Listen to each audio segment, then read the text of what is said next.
Voilà, maintenant, entrons dans notre enseignement d'aujourd'hui. Reka twinjire mu nyigisho zacu z'uyu munsi. Bon, vous avez vu le sujet là. Mwabonye umutwe tuza kwigaho. Comment développer le pouvoir de l'homme intérieur? Ni gute umuntu wacu w'imbere yakomera akagira imbaraga? Ça, c'est un sujet très très pertinent. Uyu ni umutwe udasanzwe uw'ingenzi cyane. Ni isomo ry'ingenzi. Parce que je ne suis pas devant des gens qui ne savent pas ce que c'est l'homme intérieur. Ntago ndi imbere y'abantu batazi icyo ari cyo umuntu w'imbere. Parce que nous avons eu d'autres séances où nous avons développé ce sujet sur l'homme intérieur. Kuko hari ibindi bihe twagiye twiga ku bijyanye n'umuntu w'imbere. Amen. Amen. Nous allons voir que Dieu parle de l'homme intérieur dans beaucoup de passages. Turaza kureba ko Imana hari ahantu henshi muri Bibiliya ivuga ku muntu w'imbere. Lisons d'abord. Kadusome. On va aller vite. Ephésiens 3:16. Abefeso 3:16. Afin qu'il vous donne, selon la richesse de sa gloire, d'être puissamment fortifié par son esprit dans l'homme intérieur. Ngo abahe nk'uko ubutunzi bw'ubwiza bwe buri gukomezwa cyane mu mitima yanyu kubw'umwuka we. Amen. Amen. Ubushize twavuze mu Kinyarwanda nimuvuga umutima. Umuntu w'imbere. L'homme intérieur. Umuntu w'imbere. En français, c'est l'homme intérieur. En anglais, c'est inner being ou inner man. Mu Gifaransa no mu Cyongereza bakoresha umuntu w'imbere. Uvuge umuntu w'imbere. Ngo abahe nk'uko ubutunzi bw'ubwiza bwe buri gukomezwa cyane mu muntu w'imbere kubw'umwuka we. Amen. Amen. Donc vous voyez ici, nous avons ce que la Bible appelle l'homme intérieur. Hano Bibiliya iratwereka uwitwa umuntu w'imbere. Ça veut dire nous sommes créés Nuvuga twararemwe tridimensionnels. Dufite ibice bitatu. Nous avons l'esprit, dufite umwuka, nous avons l'âme, ubugingo, nous avons le corps. n'umubiri. Ça c'est juste un rappel, vous le savez, 1 Thessaloniciens 5:23. Hano no kubibutsa mu Batesalonike 5:23. Les trois doivent être trouvés lors de l'avènement de Jésus sans tache, ni souillure, ni blâme. No kuvuga ngo ibyo bice bitatu bikwiriye kuzasangwa mu gihe cyo kugaruka k'umwami wacu nta nenge iriho. Imana y'amahoro ibeze rwose kandi mwebwe ubwanyu n'umwuka wanyu n'ubugingo n'umubiri byose birarindwe bitazabaho umugayo ubwo umwami wacu Yesu Kristo azaza. Amen. Voilà. Amen. Donc nous sommes des êtres tripartites. Rero turi ibiremwa bifite ibice bitatu bigize. Nous avons l'esprit, dufite umwuka, nous avons l'âme, dufite ubugingo, et nous avons un corps physique. tukagira n'umubiri ufatika ugaragara. Il y a d'autres passages qui parlent de l'homme intérieur comme 1 Pierre 3:6. Petero wa mbere igice cya gatatu kuva ku murongo wa gatatu kugeza ku wa gatandatu. Lorsque Pierre exhorte les femmes par rapport à leur parure, aho Petero yari ari guhugura abadamu ku bijyanye n'imyambarire yabo uko bagaragara inyuma, qui doivent mettre l'accent plus dans la parure intérieure qu'extérieure. Uko bakwiriye kwita ku buryo bambaye imbere kuruta uko bagaragara bakwiye inyuma. kurimba cyane imbere kurusha inyuma. Ngo nimba hari umurimbo w'imbere, nimba hari umurimbo w'inyuma, hari n'umurimbo w'imbere. Ça veut dire que no kuvuga ko Petero arora kangura abadamu, ubwo nimwe mukunda kurimba, urumva? Simbizi, ubwo muzabaza Petero. Abakangurira ngo imbaraga mushira hanze ahubwo mushire nyinshi imbere kuko ngo niho Imana ireba. Amen. Ibyo hanze birebwa n'abantu ariko iby'imbere birebwa n'Imana. Kuko abantu uko bagaragara inyuma siko bagaragara imbere. Kenshi muribuka Imana yohereje Samuel agiye kurobanura amavuta Dawidi mu nzu ya se, hanyuma Isaya akatangira kunyuza abahungu kuva ku imfura bari bafite uburanga, amaso ya Samuel akamushuka, agashaka gusuka amavuta ko wabonye igihagararo n'uburanga. Imana iravuga ngo sigaho, ngo umwana w'umuntu areba kubigaragara, ngo ariko giye ndeba mu mutima, mu muntu w'imbere. Somerane. Umurimbo wanyu we kuba uw'inyuma, uwo kuboha umusatsi cyangwa uwo kwambara izahabu cyangwa ugukanisha imyenda, ahubwo uba uw'imbere uhishwe mu mutima, umurimbo utangirika w'umwuka, ufite ubugwaneza n'amahoro, ari wo w'igiciro cyinshi mu maso y'Imana. Abagore bera ba kera biringiraga Imana niko birimbishaga bagandukira abagabo babo, nk'uko Sara yumviraga Aburahamu akamwita umutware we. Namwe muri abana b'uwo, niba mukora neza ntimugire ubwoba babahamura. Amen. Amen. none muzavuga gute ko muri abakobwa ba Sara mu gihe munegirija uriya muntu w'imbere? Kubera ko twitwa abana ba Aburahamu, nuko tukwiye kugenda ko Aburahamu yagenze. Kubera ko mwakwitwa abakobwa ba Sara bashiki bacu, nuko mukwiye gukora nka Sara ngo yitwarikaga umuntu w'imbere. Ariko uyu munsi biragoye, muza kubona impamvu, parce que nous sommes aujourd'hui plongés dans une culture du paraître. Ko tumaze kwinjira mu muco wo kugaragara inyuma. Donc soigner son image de marque. Ukagaragaza ishusho yawe nziza hanze. Et l'intérieur est pourri. Kandi imbere wanduye. Comprenez? Nous vivons le paraître. Tugaragaza uko turi inyuma gusa. Nous voulons montrer aux gens ce que nous ne sommes pas. Tugashaka kwereka abantu abo tutari bo. Et on néglige le regard de Dieu. Rero netwite uko Imana itubona. Donc l'homme de Dieu, rero umuntu w'Imana, il doit vivre avec cette philosophie. Akwiriye kubaho afite imiyo mitekerereze. Je ne suis pas seul dans l'univers. Ntabwo ndi njyenyine mu isanzure. Il y a Dieu, hari Imana, il y a les autres. hari n'abandi. Donc je dois me demander comment je me vois. Rero nkwiriye kwibaza ni gute nibona, comment les autres me voient, ni gute abandi bandeba, et par-dessus tout comment Dieu me voit. Ikirutaho ni gute Imana yo imbona. C'est pas beaucoup de gens qui font ça. Ntabwo ari benshi bakora ibyo. Voilà, donc vous avez compris l'homme intérieur. Mwasobanukiye umuntu w'imbere. Amen. Amen. Alors, l'homme intérieur, rero umuntu w'imbere, depuis la chute dans le jardin d'Éden, uhereye kugwa mu bustani bwa Edeni, l'esprit est mort. Umwuka yarapfuye. L'âme est tombée aussi sur le pouvoir de la chair. Ubugingo bujya munsi y'ubutware bw'umubiri. L'homme est devenu charnel. Umuntu rero abuwa kamere. Et nous avons hérité cet état de choses. Rero ibyo rero natwe nibyo twarazwe. De par Adam et Ève. Tubikomora kuri Adamu na Eva.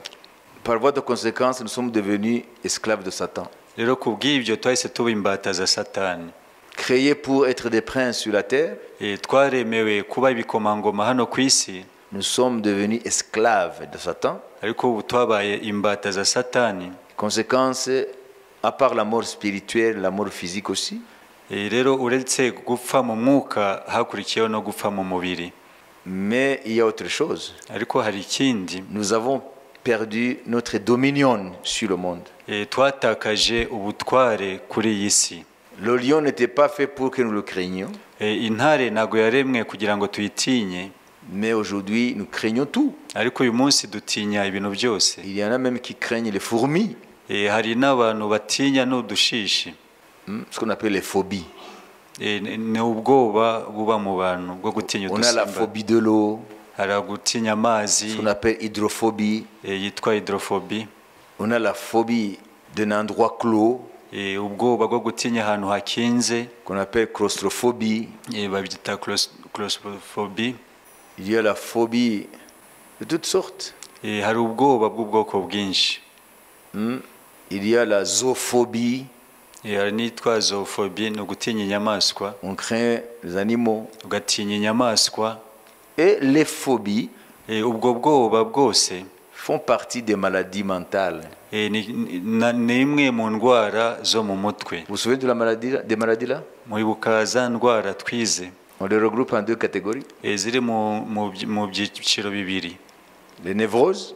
Hari izitwa névrose et les psychoses. N'izitwa psychose. Névrose, celui qui en est atteint, il est conscient de ce problème. Ufite ubwo burwayi aba abizi ko aburwaye. Nous avons cité certaines névroses. Hari izo twize. Amen. Amen. Vous en souvenez? murazibuka. L'angoisse, n'agahinda, l'hystérie, naho ni uguhungabana, l'obsession. kuba imbata y'ikintu Tout runaka. ça, ça fait partie des névroses. C'est que nous sommes conscients de ça. Byose biri mu cyiciro cy'abanevrose ko umuntu aba abizi ko abifite. none se mujya mwumva ngo ugiye ubusambanyi burankurikira ndabucyaha ariko nagumva ntuzi ko abizi se. Ça fait partie des névroses. Biri muri za nevrose. C'est une obsession sexuelle. N'ububata bijyanye n'ubusambanyi. Vous comprenez? Mais les psychoses, on n'est pas conscient de ça. Ariko psychose ntabwo uba ubizi ko urwaye. Il y a ce qu'on appelle la schizophrénie. Hari yitwa schizophrénie. C'est une des psychoses. Nayo iri muri icyo cyiciro. Tantôt on est conscient, tantôt on n'est pas conscient de sa réalité. Rimwe uba uri muzima, ikindi gihe ubwenge bukagenda. Il y a la paranoïa. Hari n'iyitwa paranoia. On voit partout le danger. Ahantu hose uba ubona hari ibibazo. Tout ça, ça fait partie des psychoses.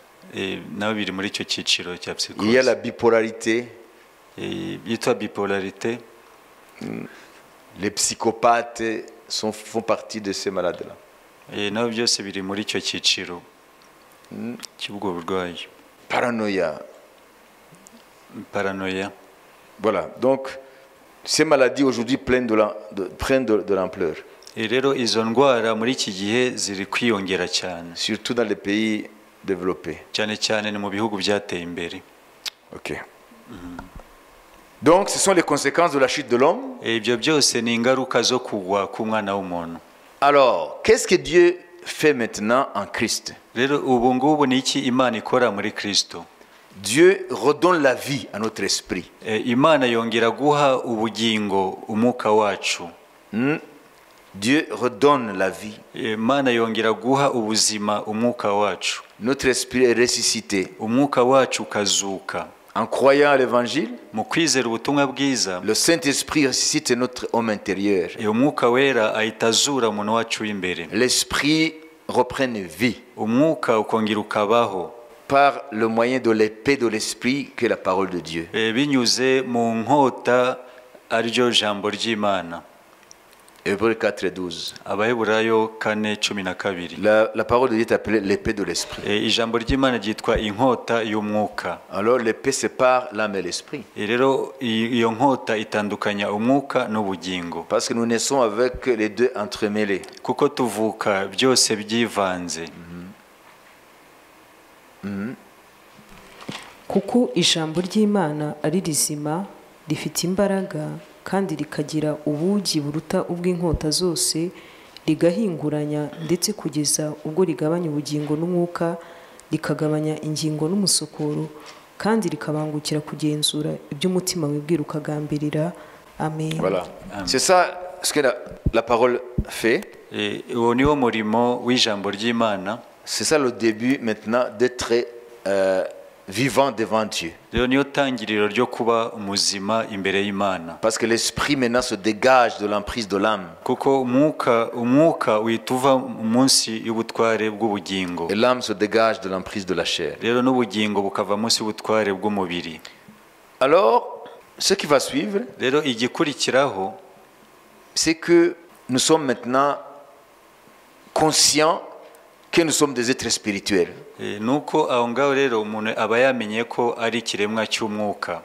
Le terme utilisé s'appelle l'éveil spirituel. Pourquoi est-ce que je dis éveil spirituel? C'est ce que Satan est en train d'utiliser pour tromper l'homme moderne ou post-moderne. Niryo jambo Satani ari gukoresha kugira ngo ashuke umuntu w'iki gihe cyacu. Nous allons le voir. Turaza kubibona. Il y a plusieurs techniques en vogue aujourd'hui qui s'appellent l'éveil spirituel. Hari uburyo buri gukoreshwa muri iki gihe bwitwa gukanguka mu mwuka. Alors, en ce qui nous concerne nous, kubitwerekeyo twebwe, lisons Agé 1:14-15. Dusome Hagayi igice cya mbere umurongo wa 14 n'uwa 15. L'Éternel réveilla l'esprit de Zorobabel, fils de Shealtiel, gouverneur de Juda, et l'esprit de Josué, fils de Josadak, le sauveur sacrificateur, et l'esprit de tout le reste du peuple. Ils vinrent et se mirent à l'œuvre de la maison de l'Éternel des armées, leur Dieu, le 24e jour du 6e mois, la seconde année du roi Darius. maze uwiteka akangura umutima wa zerubabeli mwene sheyalutiyeli umutegeka w'ubuyuda n'umutima wa yosuwa mwene yosadaki umutambyi mukuru n'imitima y'abasigaye bo muri ubwo bwoko bose, nuko baraza bubaka inzu y'uwiteka nyiringabo imana yabo ari ku munsi wa 24 w'ukwezi kwa gatandatu mu mwaka wa 2 wo ku ngoma y'umwami Dariyo. Amen. Amen. Pourquoi est-ce que Dieu réveille les esprits de ces gens? kuki imana yakanguye imyuka y'abo bagabo? Parce que le verbe utilisé ici, c'est réveiller. kuko ijambo ryakoreshejwe ni ugukangura. Dieu réveilla. Imana irakangura. Mais on réveille quelqu'un qui est endormi. Ukangura umuntu wasinziriye. Mais le terme aujourd'hui en vogue dans beaucoup de milieux, nous allons en parler, c'est l'éveil. Ijambo riri gukoreshwa ahantu hatandukanye muri ibi bihe ni ijambo rivuga ngo gukanguka. Mais nous allons d'abord nous allons voir ici ce que c'est réveiller l'esprit. Hano turaza kureba icyo ari cyo kukanguka mu mwuka. D'abord, c'est le peuple de Dieu. Mbere na mbere ni ubwoko bw'Imana. C'est le peuple de Juda Ni ubwoko bw'Ibuyuda qui revient de la déportation qui a duré 70 ans. bari bavuye mu bunyage bwamaze imyaka 70. Donc, ils ont une identité spirituelle parce qu'ils connaissaient le Dieu vivant. Rero ni ukuvuga ngo mu buryo bwo mu mwuka bari bazi Imana nzima. Ce ne sont pas des païens. Ntabwo ari abapagani. Ce sont les descendants d'Abraham, d'Isaac et de Jacob. Bari urubyaro rwa Aburahamu na Isaka na Yakobo. Dieu leur avait donné la Torah, la loi. Imana yabahaye Tora, amategeko yayo. Donc Dieu n'a pas affaire à une nation païenne.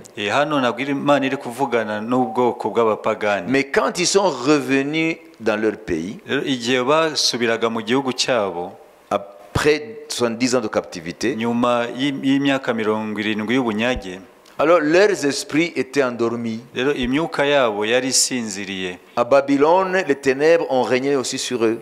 Babylone, umwijima nabo yarabatwikiriye. De sorte qu'ils sont revenus avec des ingrédients païens dans leur spiritualité. Ku buryo hari ibyo batahukanye bijyanye n'iby'ubupagani. Ils arrivent maintenant dans leur pays. Rero bageze mu gihugu cyabo.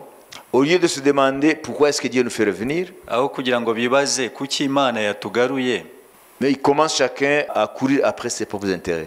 Batangira rero buri umwe ashakisha inyungu ze. L'autel est détruit. Igicaniro cyari cyasenywe. Le temple détruit. Ingoro yasenywe.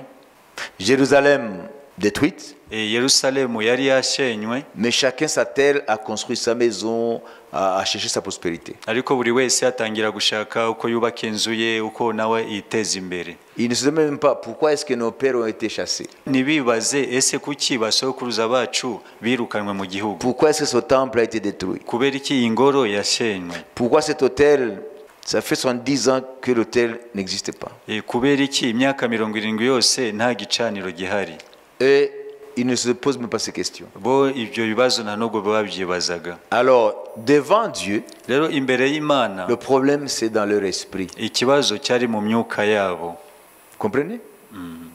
Alors, Dieu va faire ce qu'on appelle le réveil de l'esprit. Rero Imana ikora umurimo witwa gukangura imyuka. Dieu réveille leurs esprits. Imana ikangura imyuka yabo. À commencer par les dirigeants. Ihereye ku bayobozi babo. Zorobabel, qui avait la responsabilité politique administrative du pays. Yari ashinzwe ibijyanye n'imiyoborere n'ibya politike mu gihugu. Parce qu'il est de la descendance de David. Kuko we yakomokaga mu muryango wa Dawidi. Josué, le sacrificateur. Yosuwa umutambyi mukuru. C'est le côté spirituel. Ni ku bijyanye n'iby'umwuka. Et le reste du peuple. N'ubundi n'ubwoko bwose. Dieu réveille leurs esprits. Imana rero ikangura imyuka yabo. À travers le message qu'il donne par Agé et par Zacharie. Binyuze mu butumwa Imana yabagezagaho binyuze muri Agayi na Zakariya. Et voilà, Dieu réveille leurs esprits. Rero Imana ikangura imyuka yabo. Ils réalisent bahita babona qu'ils étaient loin de Dieu. Ko bari kure y'Imana. Qu'ils étaient devenus charnels. Ko bari babaye abakamere. Des païens. Babaye abapagani. Ils agissent comme les peuples qui ne connaissent pas Dieu. Bakoraga nk'abantu batazi Imana. Maintenant, ils s'attellent à la tâche de reconstruire le temple. Rero batangira umurimo wo kongera kubaka ingoro. Donc la restauration commence. rero kongera kuvugururwa biratangira. D'abord l'autel, Batangira igicaniro qui symbolise la communion avec Dieu, kigaragaza ubusabane n'Imana, et puis le temple, hakurikizaho ingoro et puis la cité. n'umurwa. Vous comprenez? Ça, c'est le processus de restauration. Izo nizo ntambwe zo kuvugururwa. Voilà. Donc l'esprit Rero umwuka a besoin d'être réveillé ukenera ko ukangurwa régulièrement igihe cyose. pour ceux qui ont connu la résurrection de l'esprit, Kuri abo bose babashije kuzuka mu mwuka wabo, que Jésus qualifie de nouvelle naissance. aribyo Yesu yita kuvuka ubwa kabiri. Est-ce que là vous comprenez? Kugeza aho murabyumva? Mwari muzi ko agakiza ari iki? Mwari ko ni ugusenga? Non. Dieu a sa propre connaissance. Imana nayo ifite ubumenyi bwayo. Mon peuple périt faute de prière. Ubwoko bwanjye bwishwa no kudasenga. Faute de quoi? Connaissance, knowledge. Bwishwa no kutamenya. Où est-ce que tu trouves la connaissance? Ese ubumenyi tubuvana he? On va la trouver où? Uzabuvana he? Voilà, donc l'éveil spirituel. Maintenant, nous allons parler de l'éveil spirituel parce que c'est le terme qui est utilisé aujourd'hui dans le monde. Tugiye kumva ku bijyanye no gukanguka mu mwuka kuko ni ijambo riri gukoreshwa ku isi. L'éveil spirituel est un processus profondément transformateur qui conduit à une prise de conscience accrue du moi spirituel, de l'univers spirituel qui nous entoure.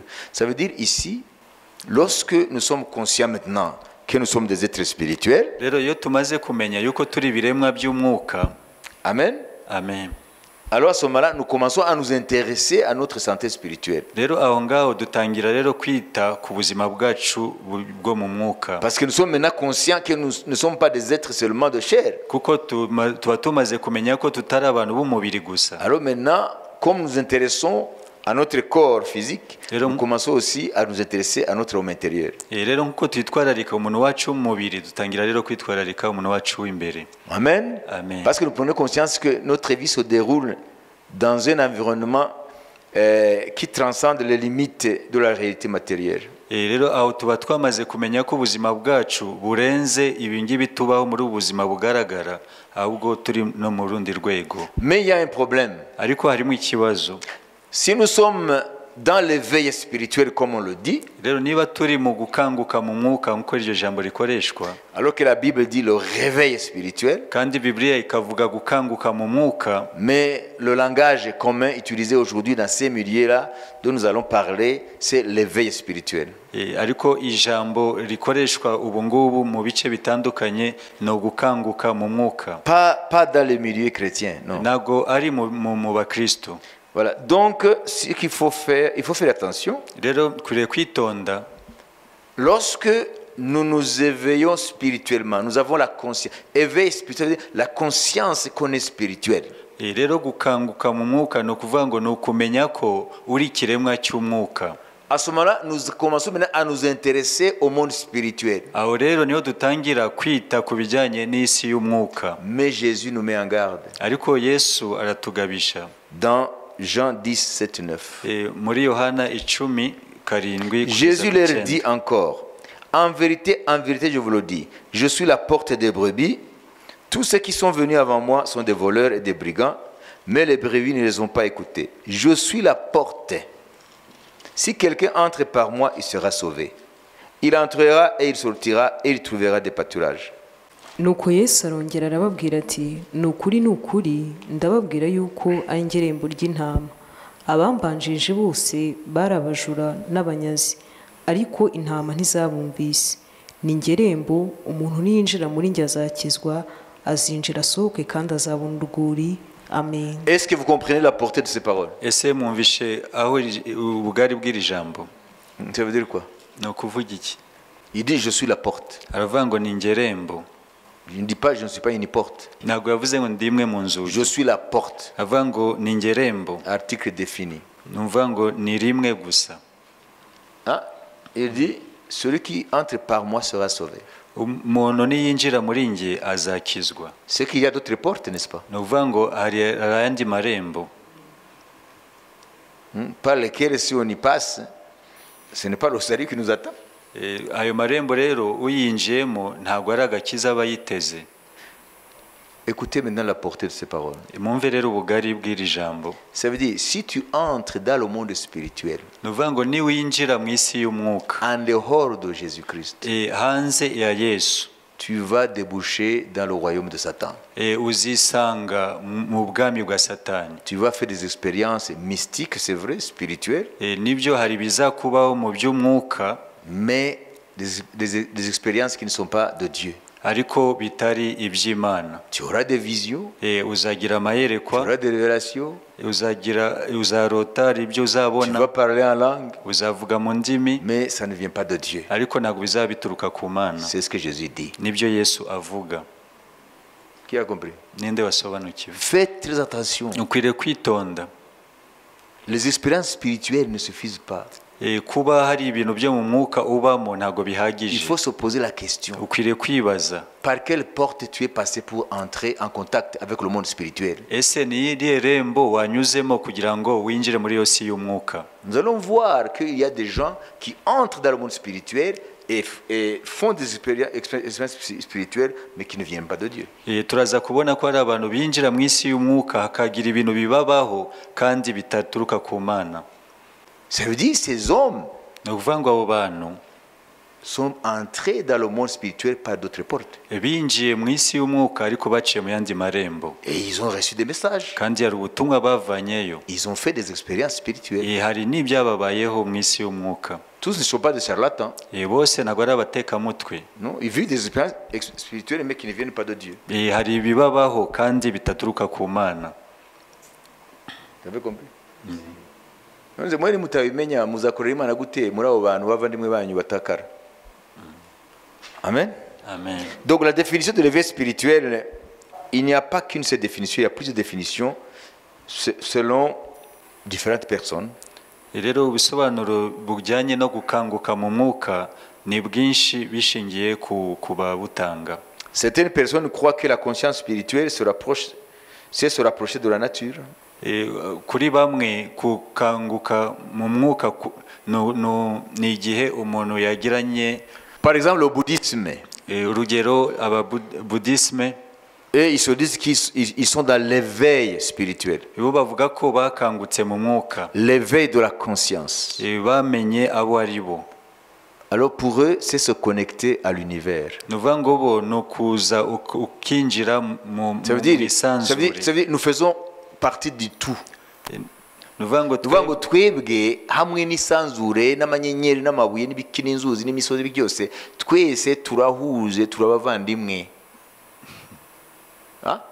Dans le bouddhisme, l'éveil spirituel ou l'éveil de conscience, consciousness, c'est te connecter à l'univers. Niyo mpamvu ujya mubona ko bicaye murabona muri yoga baba bariho barakonekta conscience yabo na cosmos. Alors eux aussi ils savent qu'ils sont dans l'éveil spirituel.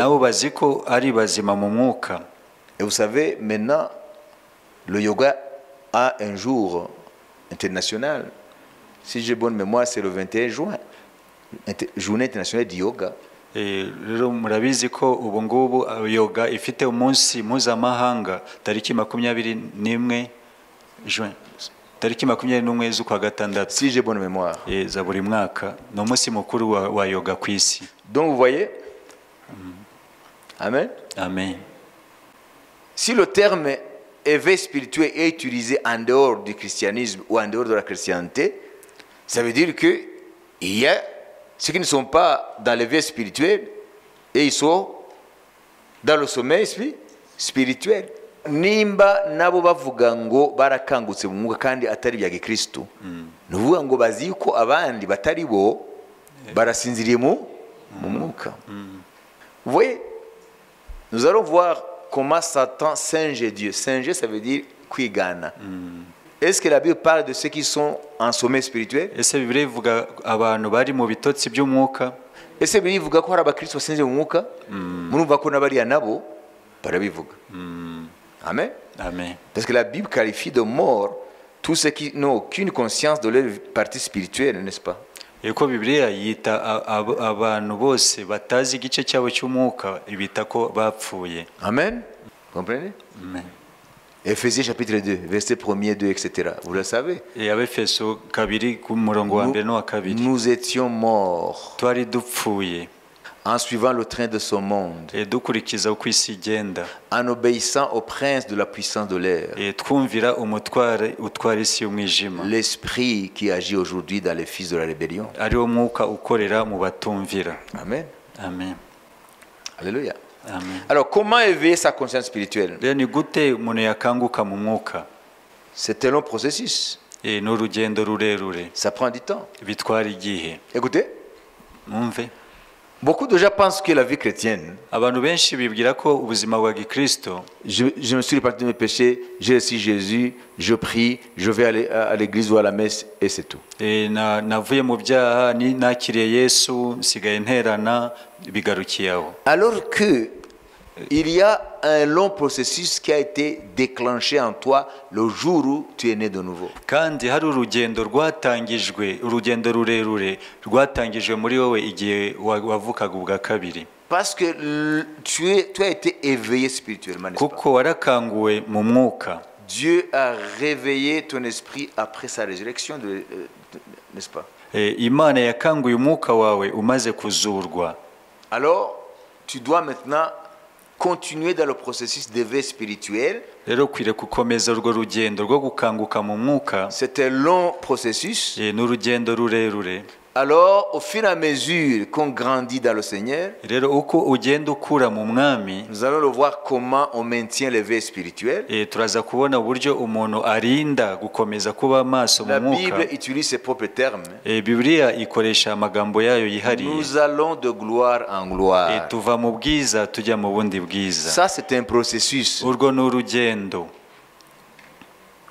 Mais ça demande un travail très sérieux. Ariko bisaba umurimo kandi ukomeye. Ce n'est pas seulement être présent dans l'église. Ntabwo bisaba gusa kuba guterana mu itorero. Non. Oya. Oui. Ces gens-là qui ne sont pas chrétiens, et ils sont très sérieux, ils sont très engagés dans ce qu'ils appellent le processus de l'éveil spirituel. Abo ngabo badakijijwe bo babishiramo imbaraga kandi bakabijyamo cyane muri urwo rugendo rwo gukanguka mu mwuka. Parce qu'ils disent que l'homme n'est pas encore ce qu'il devrait être. Kuko bavuga ko umuntu ntabwo araba icyo agomba kuba cyo. Donc il y a quelque chose de latent dans l'homme. Rero hari ikintu gisinziriye mu muntu. Ce qu'on appelle les forces potentielles dans l'homme. Nuvuga ngo ni imbaraga ziba zihishe mu muntu. Des forces psychiques. Imbaraga zo mu bitekerezo. Et ils mélangent le psychisme et le spirituel. Rero bakavanga ibyo mu bitekerezo n'ibyo mu mwuka. Vous comprenez? Donc pour eux, il faut développer ce qui est dans l'homme. Rero kuri bo ukwiriye gukuza ugateza imbere ibiri mu muntu imbere. Ce que la Bible appelle l'homme intérieur. Ari byo Bibiliya yita umuntu w'imbere. Et il l'appelle le conscient. Bo babyita ko ari umuntu. Il faut développer la conscience. No guteza imbere uko iyo mitekerereze. Est-ce que vous comprenez? Amen. Mais les chrétiens, ils ne font pas de travail intérieur. Pas beaucoup. Uwo murimo bo ntago bawuha imbaraga. Umurimo w'imbere, umuntu w'imbere, abakristo ntago bawitaho. Et conséquence, ingaruka yayo ni iyihe? Ils ne connaissent pas le Seigneur. Ntago bazi umwami. Ils ne connaissent pas sa puissance. Ntago bazi imbaraga ze. Et même ils sont sujets aux faiblesses spirituelles. Nabo rero bigatuma baba mu ntege nke zo mu mwuka. Nous avons des choses en commun avec ces croyances-là ou ces techniques-là. Hari ibyo duhuriyemo n'iyo myizerere. Et ils disent que pour développer l'homme intérieur, bo bavuga ko kugira ngo uteze imbere umuntu wawe w'imbere, il faut s'adonner à la méditation profonde. Ukwiriye kugira ibihe byo gutekereza mu buryo bwimbitse. Alors puisqu'ils ne croient pas en Jésus, ils ne croient pas à la Bible. Rero kuko batizera Yesu ntago bizera Bibiliya. Quel est le sujet de la méditation? Ese ni iki baheraho batekereza? Ese batekereza kuki? Je vous ai dit que en prenant les positions là de méditation, n'est-ce pas? Donc ils se connectent à l'univers. Nuvuga ngo kwa kundi baba bicaye batekereza baba bari kwihuza n'isanzure. Ils font le vide intérieur. rero bamera nk'aho ibintu byose bakabicecekesha muri bo. Alors, ils se projettent en dehors d'eux-mêmes. Rero bagasohoka muri bo. Ils peuvent méditer sur l'homme intérieur, sa puissance. Bashobora gutekereza ku muntu w'imbere n'imbaraga ze. Ils peuvent maintenant dans leur conscience se connecter à la conscience universelle, bashobora rero kwinjira cosmique. mu gutekereza kuri ibyaremwe isanzure ryose. Donc leur méditation n'est pas centrée sur Dieu et sa parole. Rero ibyo umwanya bafata wo gutekereza ntabwo bishingiye ku Mana no ku ijambo ryayo. Est-ce que la méditation elle est pour eux seuls? Ese nibo bonyine bahamagariwe gutekereza? Est-ce que les David ne méditait pas? Ese ba Dawidi ntabwo bagiraga ibihe byo gutekereza? Oui, la méditation fait partie aussi des moyens que Dieu nous a donnés pour développer notre homme intérieur. Nuvuga ngo umwanya wo guceceka ukatuza ugatekereza ni uburyo Imana nayo yaduhaye nk'ubwoko bwayo. Mais ils méditent sur le cosmos, sur la création au lieu du créateur. Bo bafata umwanya wo gutekereza ku isanzure ku byaremwe aho gutekereza ku yabire. Pour nous, la pratique régulière de la méditation sur Dieu, sa parole, ses œuvres, kuri twe gutekereza ku Mana, ku ijambo ryayo no ku murimo wayo, sa puissance, etc., n'imbaraga zayo n'ibindi, transforme notre état mental bihindura imitekerereze yacu, et de là partant le renouvellement de l'intelligence. Rero ibyo bigatuma tubabasha mu mwuka wacu w'ibitekerezo. Romains 12, 1, verset 2, qu'est-ce que nous dit? Abaroma 12 umurongo wa 2. Ne vous conformez pas au siècle présent, nimukishushanye n'ab'iki gihe, mais soyez transformés par le renouvellement de l'intelligence. ahubwo muhinduke mu muntu wanyu w'imbere mu bitekerezo. Est-ce que ça se fait vraiment dans beaucoup de chrétiens? Ese abakristo benshi ibyo barabikora?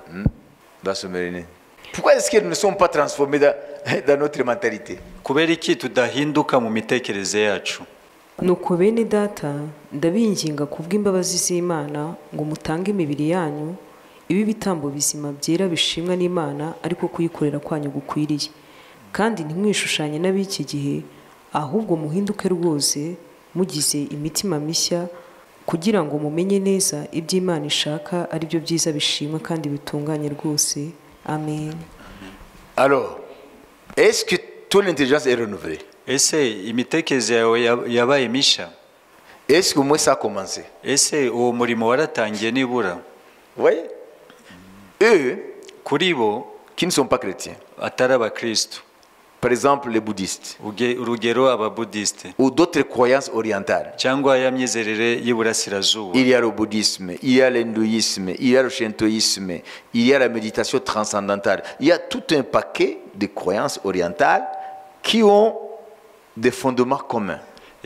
hari iyo myizerere y'iburasirazuba bose bafite ibyo bahuriyeho, ariyo buddhisme, hinduisme n'ibyo byose nagiye avuga. Donc ils pratiquent la méditation. Bo bagira ibihe byo gutuza bagatekereza, très profonde, bakinjira cyane et régulière. kandi buri gihe.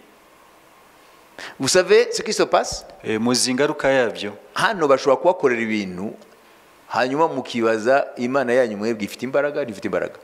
Par cette technique, ubwo buryo bw'imikorere, ils arrivent à faire ce qu'on appelle la lévitation. bagera aho bakora icyo bita levitation. Akicara hano akikonsantra hanyuma akazamuka, akazamuka nka metero imwe nta kintu yicayeho. Nimwita mukanura kubera ki mukanura? Ni satani. Erekana Imana se nawe. Profesa Semushanga tubwiye iki? Kila mtu aoneshe mambo yake. Buri umwe yerekana ibye. None mambo yako yako wapi?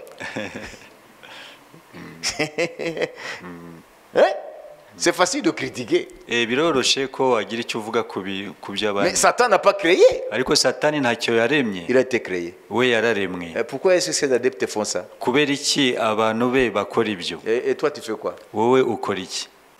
Erega hano nugukarisha ubwenge rega. Hano ntabwo ari kuza pour bailler. Non non. Hano mu bwonko faut travailler. Bariya abantu iyo bamaze kwinjira kure muri meditation zabo, ils font ce qu'on appelle la lévitation, ntavuze n'ibindi birenze ubwenge. Parlons au mot de la lévitation. Reka tuvuge icyo cyo kuzamuka akava hasi. hanyuma mwebwe abakristo murerekana iki? Aheza mu ijuru tuzahuriraho bagenzi, si byose turirimba. Et présentement vous faites quoi? ubu ngubu murerekana iki? Montrer la puissance de votre Dieu. Mugaragaza imbaraga z'Imana yanyu. Siyo mpamvu se abakristo bahunga n'amazu yabo ngo himukiye umurozi hafi yabo. Nimujya mubyumva. Ku bakristo benshi iby'imbaraga byose ni bya Satani. Ça c'est une fausse chrétienté ça. Ubwo na ubukristo butari bwo. On n'a pas compris qui est Jésus. Ntabwo twasobanukiye Yesu wari we. Turamuvuga ngo turamwizera tukaririmba tukabyina, ntabwo tumuzi. Kugeza kuri iyi saha ntabwo turamumenye. Niyo ngo tuba mu bintu birawe gusa. Vous comprenez? Ibintu baragana. Muratinya abadayimoni kurusha uko mutinya Imana.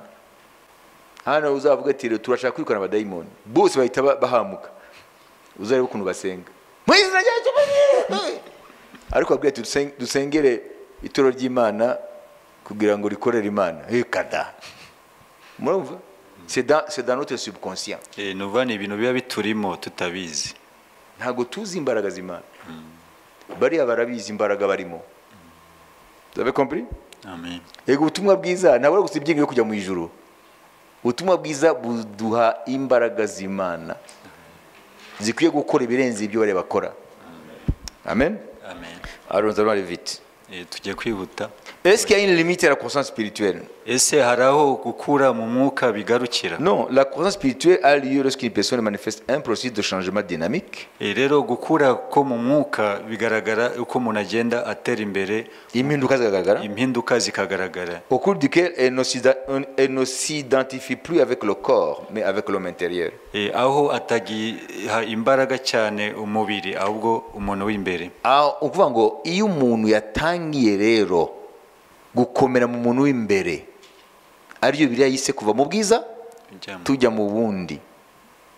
Byasengije Paulo umwuka wera abaye gukomera mu muntu w'imbere, impinduka zitangira kuboneka mu buzima bwe. Hariho processus amachangement aboneka, amachangement positif ashingiye gukiranukira Imana. Umva, ashingiye gukwera kw'Imana, ashingiye kugenda umuntu ashanywa na Kristo. Donc ce sont des changements qui viennent de ce processus. Nuvango ni ingaruka zituruka muri urwo rugendo. Voilà. Donc ce que nous avons de commun avec ces pseudo spiritualités là, rero icyo duhuriyeho niyo myizerere, iyo myizerere by'umwuka, ils pratiquent la méditation, bo bagira umwanya wo gutekereza cyane, ils font aussi des prières, nabo barasenga régulières, buri gihe, mais ce n'est pas centré sur Christ ni sur la parole de Dieu. Rero nago bishingiye kuri Kristo n'ijambo rye. Amen. Donc le processus spirituel ne s'arrêtera jamais. Rero urwo rugendo rw'umwuka nago ruzigera ruhagarara. La croissance spirituelle s'arrêtera avec notre mort ou avec l'enlèvement. Rero gukura kwacu mu mwuka kuzahagarara igihe cy'urupfu rwacu cyangwa se itoro rizamuwe. L'importance d'un travail intérieur. Rero umumaro w'umurimo w'imbere, w'umuntu w'imbere. Alors nous devenons de plus en plus conscients de notre véritable moi. Rero ni tugenda tuzamuka mu kumenya koko abo turi bo by'ukuri. Le véritable moi, ce n'est pas toi que je vois ou que toi ce que tu vois. Rero wowe w'ukuri ntabwo ari uyu nguyu tubona. C'est l'homme intérieur. Ni umuntu w'imbere. Amen. Amen. C'est ça le véritable moi. Uwo rero niwe njyewe w'ukuri. Alors, plus nous entrons en profondeur dans le travail intérieur, uko twinjira cyane mu murimo w'umuntu wacu w'imbere, par la prière, les prières, mu masengesho, la méditation, mu gutekereza ku ijambo basé sur Dieu et sa parole, gutekereza bishingiye ku Mana no ku ijambo ryayo, ça nous procure le bien-être intérieur, ça veut dire la paix de Jésus ou la paix de Dieu qui surpasse toute intelligence. Bituma rero tugubwa neza mu muntu wacu w'imbere, ariyo mahoro y'Imana arenze uko umuntu yatekereza. Ça amène la guérison intérieure. Bizana gukira mu muntu wacu w'imbere. Pourquoi est-ce que les gens sont pleins d'anxiété? Kubera iki abantu ubu ngubu buzuye impagarara?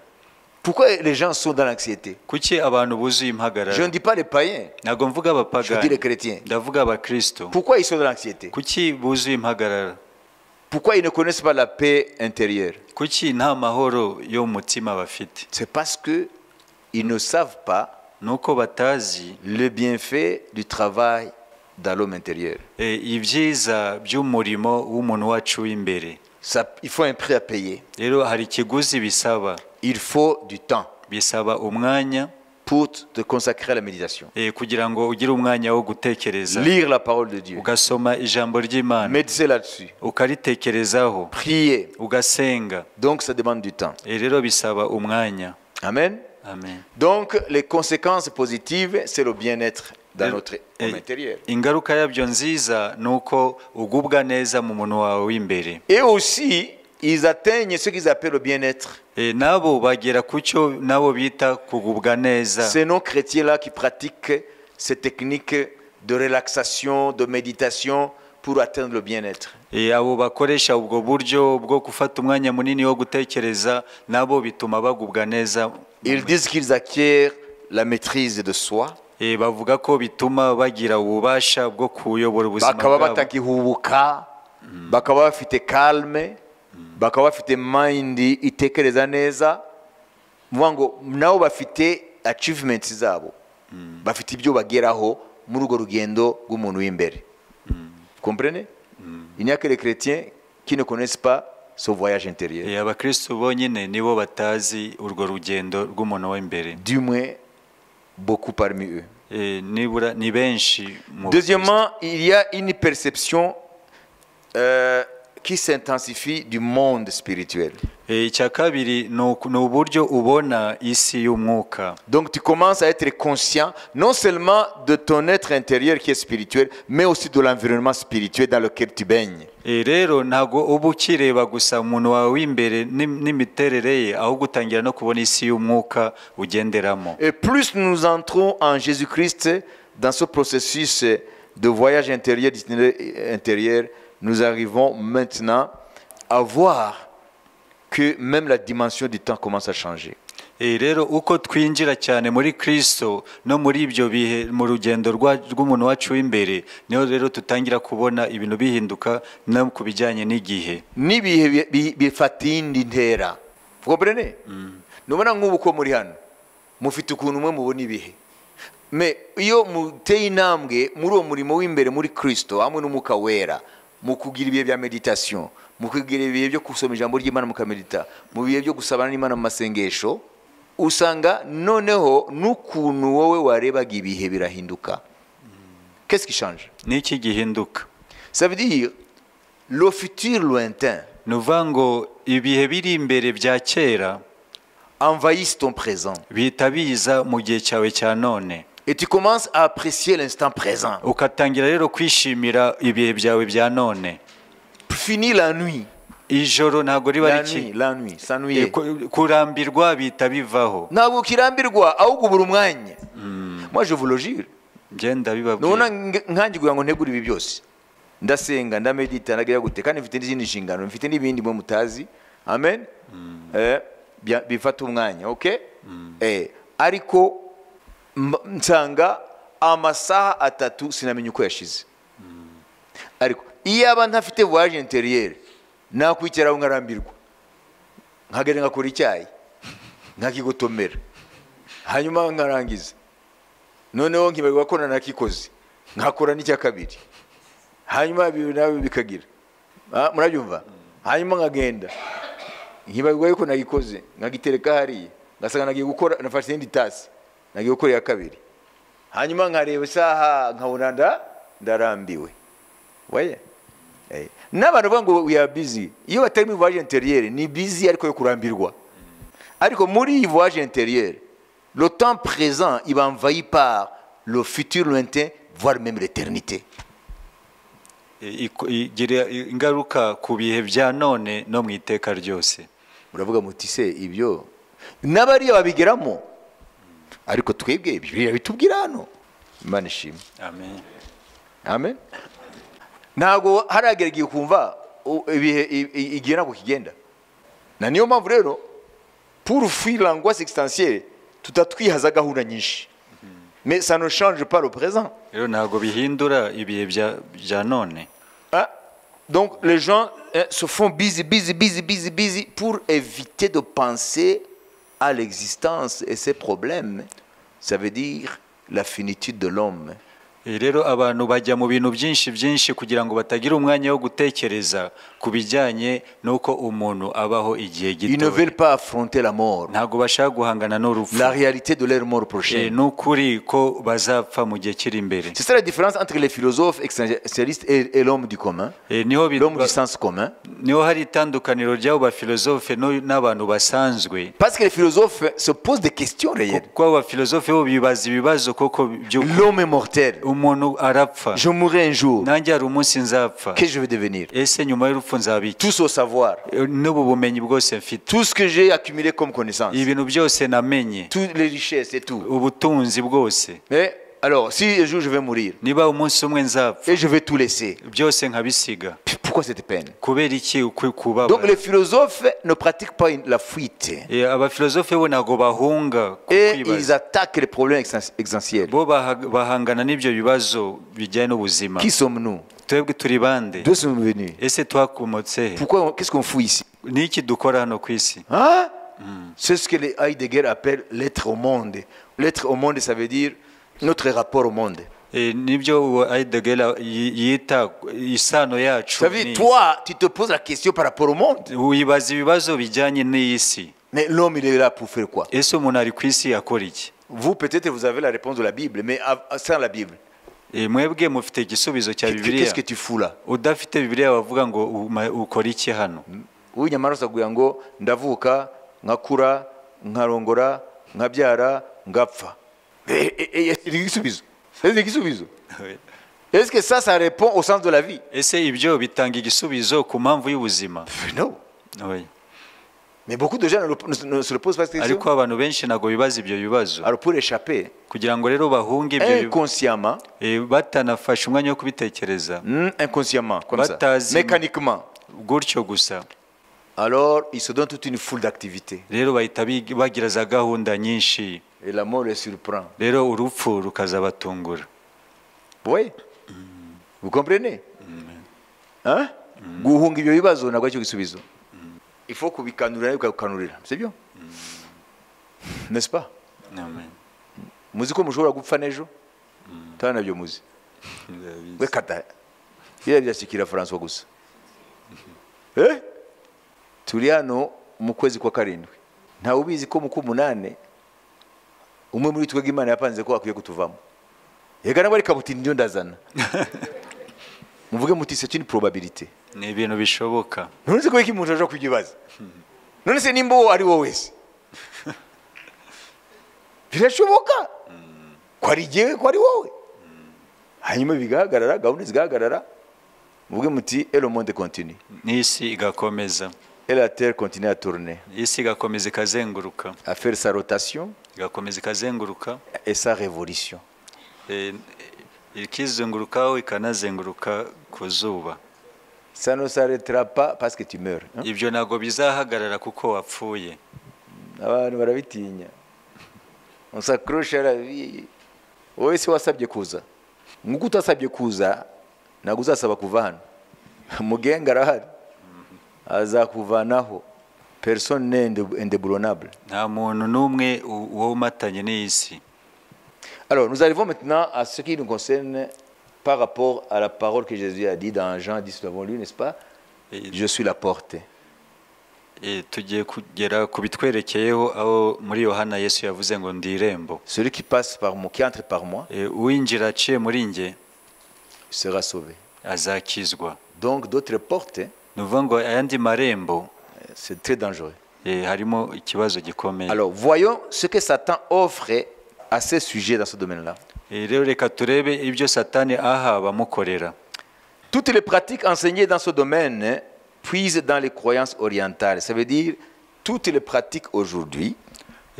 Ibyo bakora byose muri ibi bihe. Suivez-moi très bien.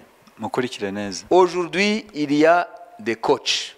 Uyu munsi hari abantu bitwa abatoza. Il y a des gens qui ont fait du coaching du business. hari abantu bitwa batoza surtout dans les pays développés. cyane cyane mu bihugu byateye imbere À cause du stress kubera abantu bafite stress et angoissés, bakaba bihebye à cause du rythme de la vie moderne. kubera umuvuduko w'isi y'iki gihe. Alors ça prolifère toutes sortes d'entreprises de coaching en matière de ce qu'on appelle développement personnel. Écrivez développement personnel. Si tu vas en Europe, si tu vas partout, tu vas dans les pays industrialisés, c'est en vogue.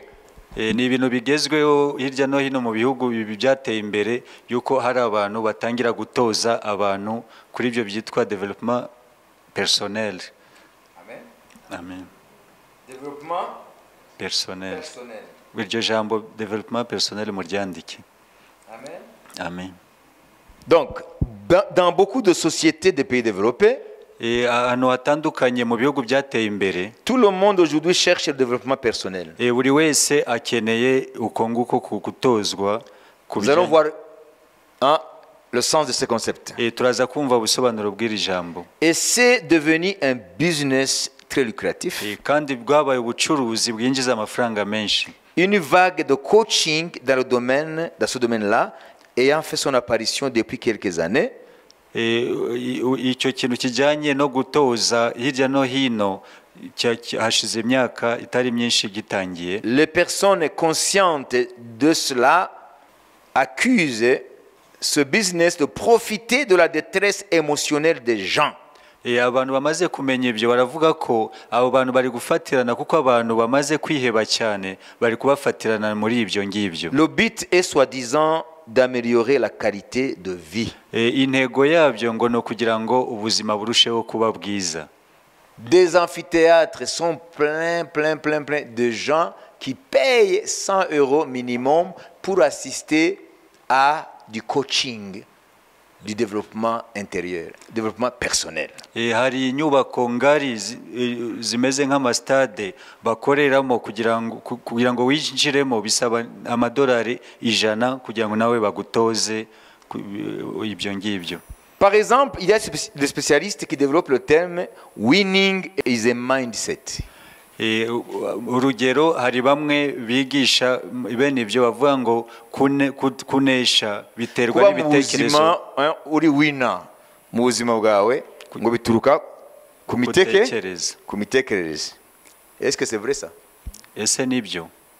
Nibyo sibyo? Kugira ngo hirwe ugere ku ntego biterwa n'ibitekerezo byawe. It's a big lie. Ni ikinyoma. Amen. Amen. Est-ce que vous comprenez? Alléluia. Amen. Et les gens, ils mordent à la maison. Kandi abantu benshi bafashwe n'uwo mutego. Donc le monde développé, rero isi ibihugu byateye imbere, parce que ils ont abandonné Dieu. Kuko bateye Imana umugongo. Je parle ici de la civilisation occidentale. Ndavuga hano ibihugu by'uburengerazuba byateye imbere. Que ce soit les pays européens, américains, Canada, Australie, Nouvelle-Zélande, tous ces pays-là dont l'esprit est dont la civilisation est occidentalisée. Burayi, Amerika, Canada, biriya bihugu byose. Même le Japon, ce n'est pas question de la géographie. N'Ubuyapani ntago bijyana gusa ngo naho igihugu kiherereye. Partout où il y a des sociétés qui vivent dans des pays développés, ahantu hose mu bihugu hari ibihugu byateye imbere, les sociétés vivent abaturage baho babaho de la même façon. Bose babaho mu buzima bumwe. Ça s'appelle la civilisation occidentale. Rero bavuga ko ari iterambere rijyanye n'ibyo bihugu by'uburengerazuba. Alors la civilisation occidentale, ibihugu by'uburengerazuba, c'est une civilisation qui a tourné le dos au Dieu vivant. N'abantu bateye Imana umugongo, Imana nzima. Voilà, donc ils se sont débarrassés du christianisme. Rero ubukristu baraburetse. Et ils croyaient qu'ils vont s'en sortir. Rero bakaba bibwira ko bazava mu bibazo byabo. Écoutez ceci. Mwumve ibi. Ese murangurikira. Mais écoutez ceci. Mwumve ibi. Il y a un sociologue hari umuhanga mu by'ubuzima bw'abantu qui s'appelle Auguste Comte. witwa Auguste Comte. Il est 19e siècle. Hein. niho mu kinyejana cya 19. Certains l'appellent le père de la sociologie. Bamwe bamwita ko ariwe sociologie ikomokaho. Lui, il a développé une philosophie, l'évolution de la connaissance. Yinjiyemo cyane mu bijyanye n'iterambere ry'ubumenyi. Et il a dit, le monde est passé par 3 stades dans le processus de connaissances acquises. We avuga ko isi yaciye mu byiciro bitatu bijyanye n'uburyo ubumenyi bwagiye butera imbere. Il fut un temps où c'était l'étape de la théologie. Avuga ko hari bayeho icyiciro cya théologie. Ça veut dire où les hommes, parce qu'ils n'étaient pas scientifiques, ils croyaient tout, hein, c'était en rapport avec Dieu, le divin. Aho abantu bo icyo bari bazi nuko ibintu byose bishingiye ku Mana kuko nta siyanse bari bazi. Mais au fond, ce n'était pas la théologie comme telle, c'était la théogonie. Théogonie, c'est l'étude de l'origine des dieux. Comment les dieux sont venus, ils savaient les dieux, les idoles quoi. Mu by'ukuri ntabwo ari théologie ahubwo ni théogonie ko yo ivuga ku Mana nyinshi. La théogonie est devenue la théologie. Théogonie niyo yaje kuvamo théologie. Voilà, utilisons le terme d'Auguste Comte. Reka dukoresha amagambo Auguste Il dit Comte. que le monde a passé d'abord par l'étape de la théologie. Avuga ngo isi yabanje icyiciro cya théologie. Tous ces dieux. Byose ni Imana. Rien n'arrive sans que Dieu soit derrière. Nta kintu na kimwe kibaho atari Imana iri inyuma yacyo. Donc les hommes étaient sous la domination de cette pensée que c'est Dieu qui fait tout, qui est partout, qui est en tout. Rero abantu bose bari bafite iyo mitekerezo ko ibintu byose nta kishobora kubaho atari Imana iri inyuma yacyo ahantu hose. Et après le monde a fait un pas. Rero nyuma yaho l'humanité a fait un pas. Inyoko muntu itera indi ntambwe. Le monde est passé à l'étape de la métaphysique. Rero isi itera intambwe ijya mu bitaboneka. Alors l'homme a commencé maintenant à se poser des questions sur des choses qu'il ne voit pas, mais ce Dieu-là, il est comment? Le monde a commencé comment? Donc, vous voyez, il a fait, pour Auguste Comte, il a fait un pas dans la connaissance, n'est-ce pas? Rero umuntu atera intambwe none atangira gutekereza ku byo atabona, ese ibi byaturutse he, ese isi yaturutse he, ese Imana niki. urugendo murabona ntabwo ari Bibiliya, ni umunyabwenge. Alors dans les siècles récents maintenant, rero muri ibinyejana bya vuba, ça veut dire à partir de Galilée, uhereye igihe cy'aba Galilée, les Galilées, les Copernic, ba Copernic, les Isaac Newton, etc. n'abandi. Donc la science moderne, uvuga bazanye siyanse y'iki gihe, qui nous a permis d'avoir amashanyarazi, badufashe avoir internet, tubone internet, amashanyarazi, aller visiter l'espace. Kujya mu kirere. Il dit que maintenant c'est l'étape qui s'appelle l'étape, il l'a appelé positivisme. Je vais vous expliquer tout ça. Ubu bageze mu kindi cyiciro cyitwa positivisme. Ça veut dire c'est l'étape que la science seule a autorité en matière de connaissance. Nuvuga ngo ni siyanse yonyine ifite ubutware ku bijyanye n'ubumenyi. Vous comprenez? Si tu parles de Dieu, toi tu es rétro. Nuvuga iby'Imana nuvuga ngo waratakaye. Tu es encore à l'âge de l'obscurantisme. Uracyari muri cya gihe cy'umwijima. Si tu parles des choses invisibles, toi aussi, wasize inyuma n'amateka. Si tu parles des choses invisibles, nuvuga ibintu bitagaragara, le monde spirituel, isi y'umwuka, toi aussi tu es vieux jeu. Nawe warashaje, waratakaye.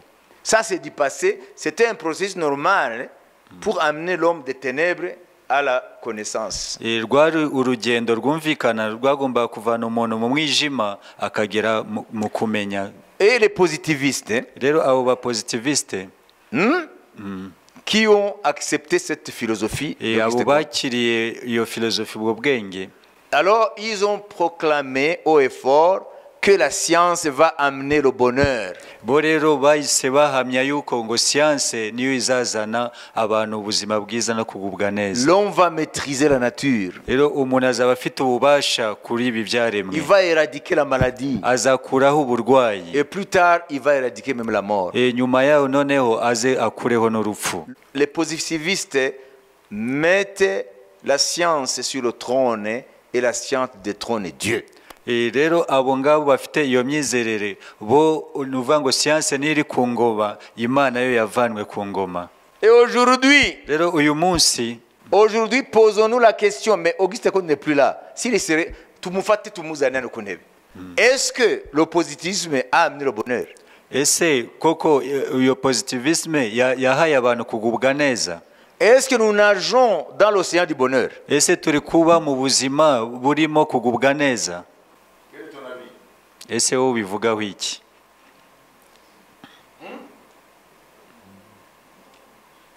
Quel est ton avis? Wowe ubivugaho iki? Est-ce que Auguste Comte a raison? Ese Auguste Comte avuga ukuri? Je sais que ceux qui ont fait la sociologie, vous avez appris des choses par rapport à ce monsieur, n'est-ce pas? Abize sociologie ari byo bamwizeho. Est-ce qu'il a raison? Ese afite ukuri? Le monde a progressé Isi yateye imbere en science, mu bijyanye na siyansi technologie, na tekinoloji technique. n'imikorere ya tekiniki. Nous avons des facilités que les générations précédentes n'avaient pas. Dufite ibintu bitworohereza mu buzima abatubanjije batari bafite, N'est-ce pas? sibyo? Gwabugiri n'avait pas de téléphone. Rwabugiri na telefone yari afite. Pour qu'il envoie ses messagers de l'autre bout de son petit pays, ça prenait des jours et des jours. Yoherezaga abagaragu be bakajya mu kindi gihugu, byatwaraga iminsi myinshi. Hapana mu kindi gihugu, mu gihugu cye, mu Rwanda rwe. mu duce mu gihugu. Mais toi, tu es là. Ariko uri hano. Umukecuru wawe ari hariya, je sais pas où, Cyangugu. Muracye Cyangugu. Uramuhamagara ati mukecuru, ati unegurire saa saba nzaba nagezaho. Ça nous fait. Mais ces facilités n'existaient pas. Ibyo byorosha ubuzima ntabwo byari bihari icyo gihe. Même le roi n'avait pas cette facilité. N'umwami ntabwo yari afite bimworohereza. N'est-ce pas? Donc la science a facilité beaucoup de choses. Ni ukuvuga ngo siyanse yorohereje ibintu byinshi cyane. Voyons maintenant par rapport au bonheur de l'homme. Rero dushingiye kuri ibyo turebe kugubwa neza k'umuntu. Est-ce que ces facilités ont amené le bonheur? Ibyo ngibyo byorosha ubuzima byatumye abantu bagubwa neza. Pourquoi aujourd'hui il y a plus de stress qu'avant? Kubera iki ubu ngubu abantu bata umutwe kurusha mbere? Pourquoi est-ce qu'aujourd'hui les maladies psychiques sont très nombreuses? Kubera iki ubu ngubu indwara zo mu mutwe ari nyinshi? Pourquoi il y a beaucoup de suicides aujourd'hui? Kubera iki kwiyahura byiyongera? Pourquoi il y a beaucoup de foyers brisés aujourd'hui qu'avant? Kubera iki ingo zisenyuka ubu ngubu kurusha mbere? Pourquoi est-ce qu'il y a beaucoup aujourd'hui d'enfants qui se rebellent contre les parents? Kubera iki ubu ngubu abana benshi bagomera ababyeyi kurusha mbere? Pourquoi? Kubera iki? Donc le bonheur n'a pas été au rendez-vous. Ni ukuvuga ngo nta kugubwa neza kwigeze kubaho. Vous êtes d'accord? Turemeranya ibyo? Alors maintenant nous sommes à quelle étape? Rero ubu turi mu kihe cyiciro? Auguste Comte n'avait pas prévu ça. Ibi ngibi rero Auguste Comte ntabwo yigeze abiteganya. Maintenant nous sommes dans l'étape qui n'avait pas été prédite par Auguste Comte, qui s'appelle le post-positivisme.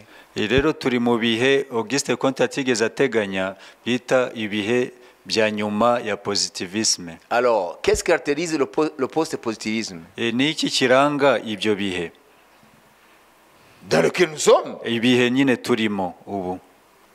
Les hommes sont déçus par le positivisme. Abantu baratengushwe n'iyo positivisme. Ibyo yabizezaga ntabyo babonye. Maintenant ils disent que la science, au lieu d'amener le bonheur, a tout foutu en l'air. Ubu ngubu baravuga ngo siyansi aho kugira ngo itume abantu bagubwa neza ahubwo ibintu byose yarabitereye hejuru. L'homme ne sait plus qui il est. Umuntu ntabwo akimenya uwo ari we. La vie n'a plus de sens. Ubuzima nta busobanuro bugifite. Les plaisirs n'apportent pas le bonheur. Ibinezeza ntabwo bigitanga kugubwa neza. Alors dans cette situation, rero muri ibyo bihe d'angoisse existentielle, aho abantu bafite agahinda kajyanye n'ubuzima, d'anxiété, kwiheba, Par exemple, dans beaucoup de pays développés, les gens ne veulent plus se marier. urugero mu bihugu byinshi byateye imbere abantu ntabwo bagishaka gushaka. Le Japon est menacé d'être un pays sans habitants. Ni ukuvuga ngo Ubuyapani hari ikibazo y'uko abaturage bazabura Parce que le taux de natalité a chuté drastiquement. kuko imibare ijyanye n'abana bavuka yaramanutse cyane. Même la Chine, qui était le pays le plus peuplé du monde, maintenant a perdu sa première place au profit de l'Inde. N'Ubushinwa bwari igihugu cyitwa ko gituwe n'abantu benshi ku isi, ubu ngubu cyamaze kurengwa n'Ubuhinde. Ubuhinde ubu mbabwira niwo igihugu cya mbere gifite abaturage benshi, kandi mu myaka yose yashize yari Ubushinwa. Parce qu'on disait un homme sur 4 sur terre est un Chinois. Kuko bavuga ko umuntu umwe ku bantu bane yari Umushinwa. Pourquoi cela? Kubera iki ibyo? Parce que les Chinois ne veulent plus se marier. Kuko Abashinwa ntibagishaka gushaka. Ils ont vécu sous la dictature de la loi d'enfant unique. Babayeho munsi y'igitugu cy'itegeko ryategaga kubyara umwana umwe. Et maintenant, les dirigeants chinois se rendent compte que la population décline. Rero abayobozi b'igihugu basanga umubare w'abaturage uri kumanuka. Qui va gérer la croissance économique acquise? Rero ni bande bazitwararika iterambere ry'ubukungu? Ils vont manquer la main d'œuvre. Bazabura amaboko. Et les vieux qui vont aller à la retraite, qui va financer les retraites? Abasaza bazajya muri za bukuru, amafaranga bazayakura he? Alors la Chine a essayé d'abord inciter les jeunes à se marier, puis inciter les couples à avoir des enfants. Pas un enfant maintenant, tu peux en avoir. Rero bashizeho uburyo butuma abantu babashishikariza gushaka none no kubyara abana barenze umwe. Mais ils ne veulent pas. Ariko abaturage ntago bakibishaka. Est-ce que vous comprenez? Vous comprenez? Amen. Amen. Même chose en Allemagne. No mu Budage niko biri. Dans beaucoup de pays. Mu bihugu byinshi. Vous comprenez? Donc pourquoi ça? Kubera iki ibyo byose? Parce que rien ne peut remplacer Dieu. Nuko nta kintu na kimwe cyasimbura Imana. La civilisation occidentale, c'est un échec. Nuvuga ngo iterambere ry'ibihugu by'Iburengerazuba ntago bageze ku ntego. L'homme n'est pas heureux. Umuntu ntago aguwe neza. C'est ça la conclusion. Niyo ndunduro y'ibyo. Alors, dans cette situation, rero muri ubwo buryo, parce que l'homme moderne est désemparé, kuko umuntu w'iki gihe yataye umutwe, alors maintenant il y a beaucoup d'offres d'aider les sociétés. Rero hari byinshi bihaguruka kugira ngo bifashe abo muri iki gihe. Parce que le problème ce n'est plus matériel. Kuko ikibazo nago gikiri ibi bintu bifatika. C'est le problème de l'homme intérieur. Ahubwo ni ikibazo cy'umuntu w'imbere. Maintenant il y a des coachs.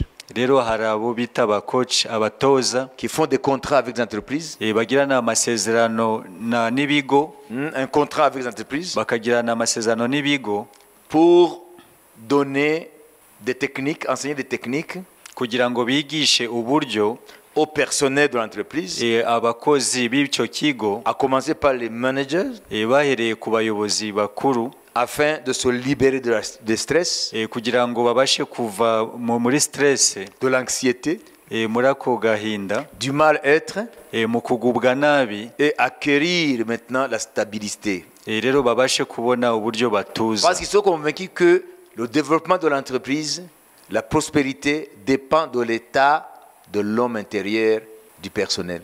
Kuko bazi ko kugira ngo ikigo kibashe gutera imbere bishingira uburyo abakozi baguwe neza.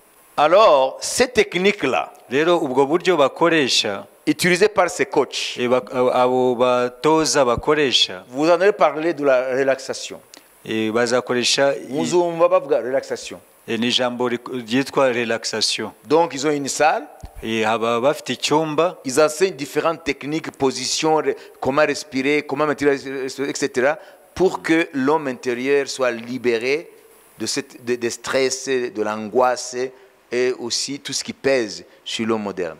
Bakoresha uburyo bwo kwicara, uburyo bwo guhumeka kugira ngo wa muntu wa mubabaro no kwiheba no guta umutwe bibashe kumurekura. Et le yoga en tant que référence. Rero bagashingira kuri yoga. Alors, comment ça nous intéresse? Rero ni twebwe biturebaho. C'est parce que dans ces pays développés, nuko muri ibyo bihugu byateye imbere, et ils prennent ces techniques comme des choses anodines, comme si c'est une pratique qui n'a rien à voir avec le monde spirituel. bo bafata ko ubwo buryo bakoresha ko ari uburyo busanzwe, ntago bo bazi ko bifitanye isano n'isi y'umwuka. Le soubassement des techniques de développement personnel sont spirituels. Nuvuga ngo urufatiro indani imbere, igihishemo indani nibyo mu mwuka, Parce que ça a rapport avec des esprits. kuko bifitanye isano n'imyuka. Ça veut dire derrière le yoga, il y a des esprits. Nuvuga ngo inyuma ya yoga hari imyuka. Derrière ces techniques de respiration, de position qu'il faut prendre, etc., se connecter avec la conscience cosmique, c'est entrer par les portes-là que Jésus nous a interdit. Nuvuga ngo ubwo buryo bakoresha kwicara, kurekura umwuka ugasohoka, ibyo byose ni ukwinjira mu isi y'umwuka, ariko udaciye muri rya rembo kwa kundi Yesu yatubwiye. Vous avez compris? Amen. Si vous entrez, si vous cherchez le bien-être intérieur par une autre porte que Jésus-Christ avec l'évangile, là vous vous mettez en danger parce que vous allez être en contact avec des entités spirituelles qui vont par après vous menacer jusqu'à vous conduire dans la déprime, la dépression profonde et même les pensées de suicide. Rero nimushaka kwinjira muri yo si y'umwuka muciye muri indi rembo, ingaruka yabyo nuko indi myuka iraza, noneho bikuganisha aho no umuntu ashobora no kwiyahura cyangwa akiheba mu buryo bukabije. Est-ce que vous comprenez? Ese muri kumva mu ndunduro yanjye? Ça, c'est courant.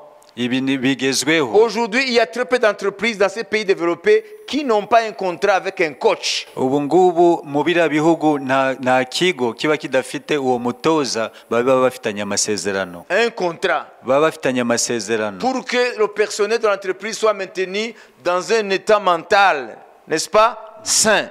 Kugira ngo abakozi b'icyo kigo babe bameze neza no mu mitekerereze yabo. Mais derrière ces techniques de développement personnel, ariko inyuma y'ubwo buryo bakoresha se cachent des entités spirituelles. Hahishemo iby'umwuka. Parce que ça puise, les racines vont jusqu'aux religions orientales ou aux croyances orientales. Kuko imizi yawo ivoma muri ya myizerere y'Iburasirazuba. Maintenant c'est en vogue. Rero ubu ngubu bigezweho. Il y a très peu d'Américains, il y a très peu d'Européens, il y a très peu de Japonais. Toutes ces villes-là où les gens ont une aisance matérielle relative. Hein? Ce qu'on peut appeler la classe moyenne. Abanyamerika, Abanyaburayi, Abayapani, abo bose bari muri urwo rwego rw'ubuzima ni bakeya. Qui ne pratiquent pas ces techniques. Badakoresha ubwo buryo. Ils ont même des petites salles dans leur maison. No mu mazu yabo baba bafite ibyumba byagenewe umurimo. Il y en a qui peuvent appeler fitness, vous comprenez, mais c'est associé aussi avec ces techniques. Babyita iryo zina fitness, nuvuga gufasha umubiri, ariko biba bijyanye n'iyo mikorere. Alors parmi les croyances orientales, imwe mu myizerere y'Iburasirazuba, qui sont derrière ce que les occidentaux appellent technique du bien-être, iri inyuma y'ibyo abanyaburayi bita za tekiniki cyangwa imikorere. Aujourd'hui le développement personnel DP, bayita développement personnel, nuvuga ngo no gufasha umuntu. Ce sont les esprits qui sont dans ces croyances orientales telles que le bouddhisme. Ni imyuka y'Iburasirazuba ishingiye kuri ya madini ya bouddhisme. Alors dans le bouddhisme, il y a ce qu'on appelle en français chakra. Je vais terminer par là. Muri bouddhisme ari icyo bakora cyitwa chakra. Mais on prononce chakra, mais en français on dit chakra. Vous avez vu comment on écrit là-bas? Ariko mu Gifaransa bandika chakra. Amen. C'est quoi ça? Icyo ni iki? Chakra en français ou chakra. Chakra. C'est en langue qu'on appelle la langue. Ça s'appelle sanskrit. C'est une langue utilisée en Inde, dans ces pays-là. Ni mu rurimi bakoresha mu Buhinde mu biriya bihugu. Amen. Amen. Est-ce que vous me suivez? Muri kunkurikira? Amen. Amen. Ça veut dire quoi? Bisobanuye iki? Ça veut dire que no kuvuga ngo dans les croyances bouddhistes, mu myizerere y'ababudiste, l'homme a plusieurs centres d'énergie. Umuntu afite ahantu hatandukanye akura imbaraga. Alors ces centres d'énergie, aho hantu hakura imbaraga c'est ce qu'on appelle les chakras, niho hitwa za chakra. centres spirituels. Ni ukuvuga ngo ni ahantu hava Ça date de depuis 5000 ans avant Jésus. ni kuva imyaka 5000 mbere ya Yesu. Ça veut dire 5000 ans. Imyaka 5000. Non, ça veut dire 5000 ans, ça veut dire 3000 avant Jésus. Ni ukuvuga ngo ni Si nous imyaka prenons 5000 ans à partir de maintenant, c'est 3000 avant Jésus. ni imyaka 3000 mbere ya Yesu Kristo. Ils disent que les chakras seraient au nombre de 88 000. Ni ukuvuga ngo abafite Ces centres d'énergie dans le corps humain se comptent à 88 000 ni ukuvuga ngo ni 88 sur l'ensemble du corps humain. ugereranije n'ibice by'umubiri. Mais généralement, les principaux chakras, il y en a 7. Ariko iz'ingenzi za chakra ni 7. Quel est le rôle des chakras? Chakra imara iki? Par exemple, je peux en parler d'eux, n'est-ce pas? Donc ici au centre de notre tête, il y a parmi les 7 les plus puissants. Vous voyez l'homme, si tu fais une verticale, Rero ufashe au umuntu centre ici jusqu'en bas. hagati y'umuntu kuva Ici, il y a voilà, le chakra d'ici, hano hari chakra. c'est un centre puissant d'énergie d'après eux. Ni ukuvuga ngo ni ahantu hari hakomeye cyane. Et l'autre chakra, c'est au niveau du sexe. Ahandi ni ku gitsina. Les deux chakras Izo chakra ebyiri puissants. ni iz'imbaraga. Iyo wakoze amayoga yabo gutya baba bariho barafiza cyane cyane chakra ya na chakra ya. Vous comprenez? Alors, qu'est-ce qui se passe? Rero ni iki kiba? Donc, on dénombre essentiellement 7 chakras principaux, Ni 7 nizo z'ingenzi. situés de bas en haut de la colonne vertébrale. Uhereye hejuru ukagera hasi mu rutirigongo. L'énergie passe ainsi d'un chakra à l'autre Rero imbaraga ziva kuri chakra imwe zijya ku yindi. et crée un champ énergétique autour de la personne. Rero bikahita bizana imbaraga zizenguruka kuri uwo muntu. Ils alimentent et sont alimentés par l'énergie du corps dans son ensemble. Nazo zigavana imbaraga mu miterere y'umubiri wose. Vous comprenez? Vous comprenez? Amen. Donc, ils émettent une énergie vibratoire rythmée qui agit sur les organes. Rero zirekura imbaraga ku buryo zigira ibyo zinyeganyeza uburyo zigenda mu mubiri. Ça, c'est par exemple dans le bouddhisme. Aho ngaho ni muri buddhisme. Alors, ces gens-là qui sont très poussés dans la technique de développement de l'homme intérieur, abo bantu rero bagiye kure mu bijyanye no guteza imbere umuntu w'imbere. les maîtres, Abo batoza appelons les gourous, ni ukuvuga ngo ni nk'abatambyi babyo. abo bakataje muri ubwo buryo. Ce sont eux qui arrivent à développer ces chakras, surtout les 7 chakras, et peuvent parvenir à la lévitation. Rero bo kuko bateje imbere cyane izo chakra niho bagera mu rwego bashobora kuva hasi bakazamuka. Ils peuvent se concentrer devant un mur, Bashobora guhagarara imbere se y'igikuta concentrer bagafunga umwuka. dans cette concentration, Et le mur se fend en deux. rero igikuta kigahita giturika. Donc ils disent qu'ils ont développé ces chakras-là. Bavuga ko bateje imbere izo chakra. Mais la vérité est que Ariko ukuri ni uko ils sont entrés dans le monde spirituel, baba binjiye mu isi y'umwuka pas par la vraie porte. batanyuze mu irembo nyaryo. Ils sont partis par d'autres portes Baciye mu yandi marembo. et ils ont débouché dans le monde des entités spirituelles sataniques. Mu isi Nutanyura mu y'umwuka ya irembo Satani. ry'Imana ariwe Kristo, uzatungukira mu isi y'abadayimoni. Abo nibo babaha izo mbaraga rero. Et cela a gagné l'Occident parce que l'Occident est devenu apostat. Kandi ibyo rero bimaze kwigarurira abantu benshi kuko biriya bihugu byataye ukwizera. Vous avez compris? Amen. Amen. Donc, développer notre homme intérieur, Rero guteza imbere umuntu wacu w'imbere. nous avons vu que ça commence par la prise de conscience de notre moi intérieur. Je suis en train de conclure. Twabonye ko ari igihe umuntu yamenye uwo ari we mu muntu w'imbere. Prendre conscience de nos pensées, Ukamenya yuko utekereza. ça vient de l'homme, de l'âme ou de l'esprit, Ko biteruka mu bugingo cyangwa mu mwuka, de nos émotions mu marangamutima et de nos schémas de comportement. no mu myitwarire yacu. Ça veut dire qu'en prenant conscience de notre homme intérieur, Rero mu kumenya umuntu wacu w'imbere, ça nous permet maintenant de savoir ce qui émane du monde spirituel, ça vient de Dieu ou de Satan. bituma tumenya ibituruka mu isi y'umwuka niba bituruka ku Mana cyangwa kuri Satani. Vous comprenez? Et parce qu'ils entrent dans le monde spirituel par d'autres portes que la porte que Jésus, bo kuko binjira mu isi y'umwuka baciye muri ndirembo ritari Yesu, alors ils sont connectés aux entités spirituelles démoniaques. rero bahita binjira mu isi y'umwuka y'abadayimoni. Et ils ont des puissances, rero bafite imbaraga, mais des puissances qui vont les amener in fine dans la perdition éternelle. ariko ni imbaraga zizabajyana ku iherezo mu kurimbuka kw'iteka. Mais nous, alors enfants de Dieu, ariko twebwe abana b'Imana, vous savez, j'ai dit Satan singe Dieu. navuze ko Satani yigana Imana. Amen. Lisons dans Corinthiens. Reka dusome mu Bakorinto, Et après, nous allons clôturer. maze turasoza. Alléluia. Amen. Je pense que vous avez pris conscience de la réalité de l'homme intérieur. Ndibwira ko mwamaze kumenya ukubaho k'umuntu w'imbere. Amen. Amen.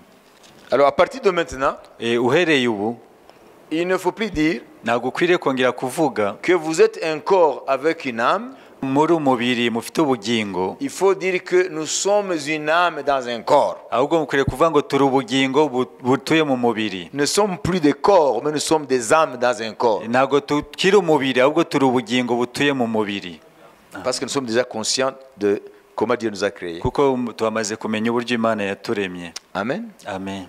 2 Corinthiens 11, Abakorinto ba kabiri 11 versets 13, 14 et 15. murongo wa 14 kugeza kwa 16. Ces hommes-là sont de faux apôtres, des ouvriers trompeurs déguisés en apôtres de Christ. Et cela n'est pas étonnant puisque Satan lui-même se déguise en ange de lumière.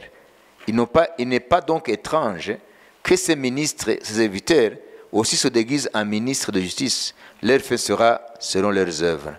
aho ni intumwa z'ibinyoma n'abakozi bariganya bigira nk'intumwa za Kristo, kandi ibyo si igitangaza kuko na Satani ubwe yihindura nka marayika w'umucyo. Amen. Amen. Vous comprenez? 15.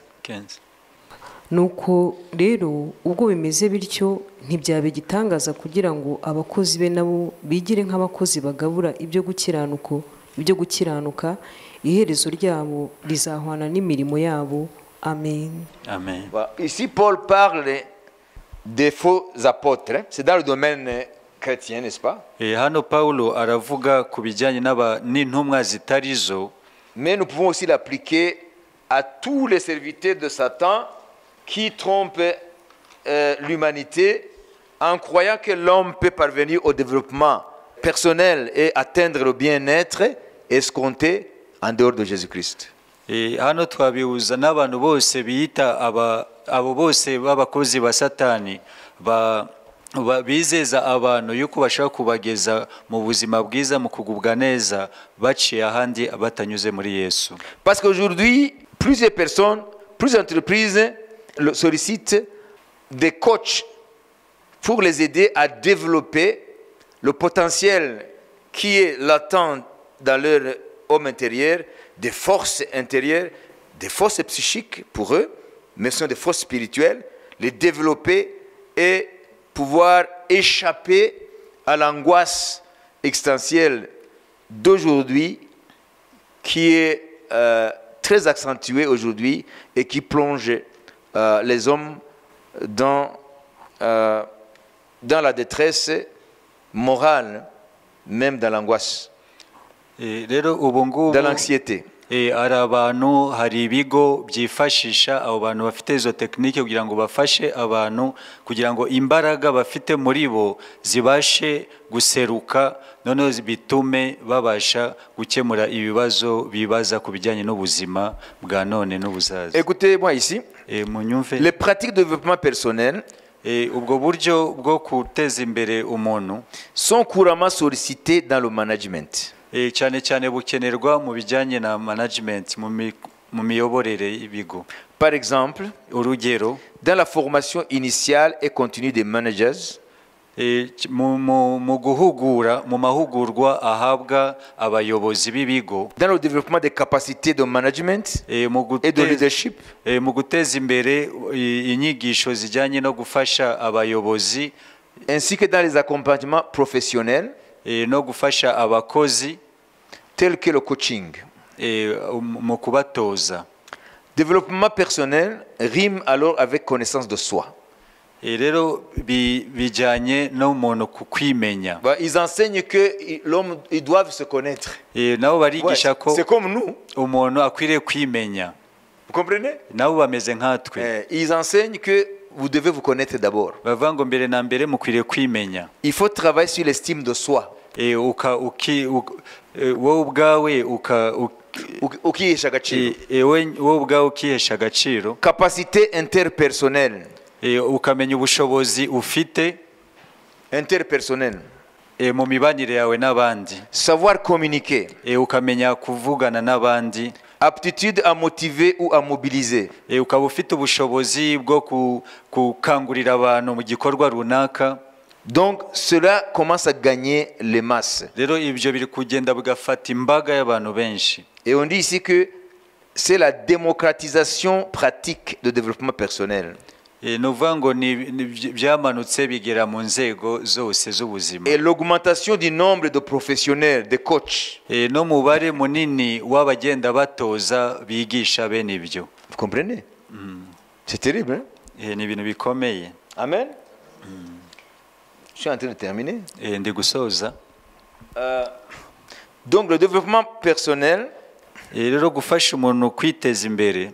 L'objectif, vous avez compris, intego yawe mwayumvise, c'est atteindre le bien-être intego no kugera mu buzima aho umuntu agubwa neza, personnel et social, akagubwa neza we ubwe no mu mibanire ye n'abandi. Mais chercher l'épanouissement personnel, l'accomplissement personnel, ariko gushaka iterambere ryawe no kugera ku ntego kwawe, le bien-être, kugubwa neza ou le mieux-être, kurushaho kugubwa neza en dehors de Jésus-Christ, hanze ya Yesu Kristo, c'est un mensonge. Ni ikinyoma. Vous comprenez? Ça veut dire le monde est perdu. Nuvuga ngo isi yaratakaye. Ça a l'apparence de quelque chose d'intelligent, quelque chose de up-to-date, qui est à jour. Ni ikintu urebye kigaragara nkaho kirimo ubwenge. C'est à la mode. Ni ikintu kigezweho. Après le travail, je vais voir le coach, je vais dans le développement personnel, je vais dans la méditation. Nyuma y'akazi ukavuga ngiye kubona n'umutoza wanjye, ngiye gufata umwanya wo gutuza no gutekereza. Je vais dans la séance de relaxation. Ngiye muri wa mwanya wo kwirekura no kwiyorosha. C'est aujourd'hui à la mode aux États-Unis, en Europe, au Japon, dans tous ces pays-là industrialisés. Ibyo nibyo rero bigezweho mu Buyapani, muri Amerika, muri ibyo bihugu byose byateye imbere. C'est devenu leur religion. Nibyo byabaye idini ryabo. Mais derrière, ariko inyuma yabyo se cachent les croyances orientales telles que le bouddhisme. Hihishe imyizerere y'Iburasirazuba harimo na bouddhisme. C'est une société qui se veut laïque et athée. N'abantu bita ko ari batizera Imana. Donc athée, ils ne croient pas en Dieu. Ntago bizera Imana. Et pour les Français par exemple, laïque, nk'Abafaransa bo ntago bashingiye ku idini, ni Dieu ni démon. Ntago iby'Imana iby'abadayimoni. Alors voilà maintenant dans quel piège ils sont tombés. Rero reba umutego baguyemo. Au lieu du bien-être, aho kugira ngo bagubwe neza, ils n'atteindront jamais ce bien-être. Nta na rimwe bazagera ku buzima bwiza. Le bien-être de l'homme, kugubwa neza k'umuntu, c'est lorsqu'il découvre la relation avec Dieu en Jésus-Christ. Ni igihe yamenye ubusabane n'Imana binyuze muri Yesu Kristo. Il n'y a que la foi en Jésus-Christ. Ni ukwizera Yesu gusa konyine. Et la méditation no gutekereza sur Dieu, sur sa parole, sur son plan. Ku Mana, ku ijambo ryayo n'umugambi wayo. Par les prières. N'umwanya n'ibihe byo gusenga. S'il le faut aussi des jeûnes. Niba bikenewe no kwiriza. Selon la Bible. Bishingiye kuri Bibiliya. C'est là où le Saint-Esprit nous libère dans notre homme intérieur. Aho niyo Umwuka Wera tubohora umuntu wacu w'imbere. Et il fortifie puissamment notre homme intérieur. Rero agakomeza umuntu wacu w'imbere cyane. Voilà la prière de Paul. Niryo sengesho rya Paulo. Nous allons répéter ce passage et puis on va terminer. Turasubiramo uyu murongo maze dusoza. Dans Éphésiens. Mu Befeso. Est-ce que vous avez gagné quelque chose? ese hari icyo mungutse? ngo abahe nk'uko ubutunzi bw'ubwiza bwe buri gukomezwa cyane mu muntu wanyu w'imbere kubw'umwuka we.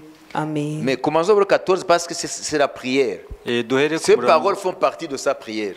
ku murongo wa 14 ko aya magambo yari mu isengesho rye. Nicyo gituma mpfukamira data wa twese uw'imiryango yose yo mu ijuru n'iyo mu isi yitirirwa, ngo abahe nk'uko ubutunzi bw'ubwiza bwe buri gukomezwa cyane mu muntu wanyu w'imbere kubw'umwuka we. Amen. Amen. Quel est le sens du mot aura? C'est très important parce que vous parlez du chakra sans vous parler de l'aura, il y a quelque chose qui manque. Kubabwira chakra tutababwiye l'aura hari ikintu Aura, cyaba ça veut dire kibuze. atmosphère immatérielle qui enveloppe ou semble envelopper certains êtres. Ni ikirere runaka gitwikira ibiremwa runaka. Murabona ya mafoto yo berekana ngo batagatifu. Nubone ikintu bakira hejuru. C'est ça l'aura. Vous comprenez? C'est un rayonnement qui les entoure. Nuvuga ngo ni ikirere kiba kibatwikiriye. L'aura qui émane cette bande de lumière entourant les êtres humains que pourraient voir les médiums et dont la couleur varierait selon l'état spirituel du sujet. Allez, je termine en vous disant. Nuvuga ni uwo mucyo uba utwikiriye umuntu ku buryo amabara yayo biterwa Ça veut dire, n'urwego rwo mu mwuka ces gens-là qui pratiquent profondément le bouddhisme à travers des techniques telles que le yoga, Nuvuga ngo abo bantu bakora ibyo ngibyo bijyanye na buddhisme qui entrent à fond bakinjiramo cyane par la méditation, mu mwanya wo gutekereza cyane, par certaines prières, bagakora amasengesho runaka, ces gens-là qui entrent profondément abo bantu binjiramo cyane dans cette technique-là, muri ubwo buryo bw'imikorere, hein? Pas ceux-là qui le font comme un sport, comme une relaxation. Non, non, je dis les vrais là, qui savent que derrière cela, ils cherchent à entrer en contact avec les entités. atari babandi babikora nka siporo cyangwa kugira ngo baruhuke, ahubwo babandi babikora babizi ko bibahuza n'isi y'umwuka. Alors, ils atteindront une stade, je vais terminer. Ils atteindront un stade hari urwego bazageramo où ils vont avoir une grande aura. Aho bazagira ora nini, De sorte que quand ils marchent, ku buryo igihe bari kugenda ils appellent cela que l'homme intérieur a été développé jusqu'à transcender le corps physique. nuvuga ngo umuntu w'imbere yamaze gutera imbere ku buryo aganza n'umubiri. Alors pourquoi est-ce que les médiums, ce sont les seuls qui voient ça? Kubera iki abo ngabo baba medium aribo babibona bonyine, abashika aribo babibona? C'est parce qu'ils entrent dans le monde spirituel nuko binjira mu isi y'umwuka et ils voient celui-là qui a l'aura, bakabona wa wundi ufite wa mucyo wa ora, dans quelle dimension spirituelle ils se meuvent. none bahita bamenya urwego rw'umwuka agezemo.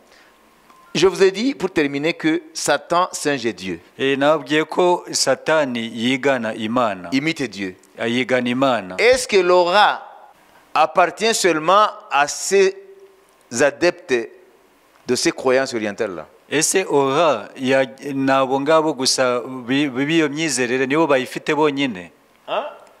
Non, parce que Satan prend ce qui est de Dieu. Kuko Satani afata ku by'Imana. Il est le singe de Dieu. Yigana Imana. Ça veut dire, lorsque nous entrons dans ce processus rero iyo twinjiye muri rwa rugendo ininterrompu, rudahagarara, des temps de méditation tukagira ibihe byo gutekereza sur Dieu, gutekereza ku Mana, sur la Bible, kuri Bibiliya, la relation, la communion dans la prière, mu gusabana n'Imana mu masengesho, et des temps aussi de jeûne, hakabaho n'ibihe byo mais kwiyiriza en Jésus-Christ, muri Yesu Kristo, notre aura se développe. natwe ora yacu igenda yaguka. Et qui te dira quelle dimension de l'aura tu es? Niki kizakwereka urwego rwa ora ugezemo? C'est que l'homme intérieur, nuko umuntu wawe w'imbere habité par le Saint-Esprit, atuwemo n'umwuka wera va maintenant recevoir l'exaucement de la prière de Paul. azabona igisubizo L'homme cy'isengesho intérieur ryawe. va être puissamment fortifié. Umuntu wawe w'imbere azakomezwa cyane, Et la puissance de l'homme intérieur, n'imbaraga z'umuntu wawe w'imbere, le pouvoir de l'homme intérieur, imbaraga z'umuntu w'imbere, de l'enfant de Dieu, z'umwana w'Imana qui n'a pas arrêté le voyage intérieur, utigeze ahagarika urugendo rw'imbere. c'est que la dimension de son aura va croître. Niko rero ubugari bwa oraye buzagenda bwaguka, Et la puissance de Dieu se manifeste. rero imbaraga z'Imana zikigaragaza. Les démons ne peuvent pas tenir Abadayimoni ntibashobora guhagarara devant un homme dont l'être intérieur a été puissamment fortifié par le imbere Saint-Esprit. umuntu we w'imbere yamaze kubakwa agakomezwa n'umwuka wera. Nous aussi, nous avons l'aura. Natwe dufite ora. Laissez-moi bien ici. Amen. Là, il faut ajouter à l'enseignement d'aujourd'hui, là, le psaume 127, verset 1er. Zaburi 127 umurongo wa mbere. Parce que beaucoup de gens lisent ce passage, mais ils ne comprennent pas la portée. Kuko abantu benshi basoma uyu murongo ntibumve ubugari bwawo. Si l'Éternel ne bâtit pas la maison, ceux qui la bâtissent travaillent en vain. Si l'Éternel ne garde pas la ville, celui qui la garde veille en vain. Nete mukundu dusomere. uwiteka iyo atari we wubaka inzu abayubaka baba baruhira ubusa. Uwiteka iyo atari we urinda umudugudu umurinzi abera amaso ubusa. Amen. Amen. Comment est-ce que vous comprenez ce passage? Ese uyu murongo mumva gute? C'est quelle maison s'agit-elle ici? Hano ni yenzu ivugwa hano. Hein? C'est quelle maison s'agit-il ici? Ni yenzu. C'est quelle ville? Niwe murwa. Mais normalement, Ko busanzwe in the first place, umwanya wa mbere igitekerezo kiza ku bantu baba bumva ngo n'ingo zabo mujya mubivuga niye mushingira. Mais il faut être honnête. tukwiriye kuba Mwe mwabyumvaga muti iyo musenge ngo Uwiteka ngo turasenge igihugu cyacu ngo iyo ngo Uwiteka atarariza umudugudu mwa musenga iki? Mwa mutekereza iki? ni igihugu n'urugo. Donc quand on lit ici, Iyo dusomye hano la première pensée qui nous vient à l'esprit, igitekerezo cya mbere kita kituzamo c'est nos foyers. ni ingo zacu. Lorsqu'on lit ce passage, Iyo dusomye uyu murongo la première pensée qui nous vient à l'esprit, igitekerezo cya mbere kituzamo c'est la ville de notre pays ni umurwa w'igihugu cyacu, que les anges vont garder. abamarayika bakwiriye kurinda. Non, ce n'est pas ça la portée de ce passage. Ntabwo ari bwo bugari bw'uyu murongo.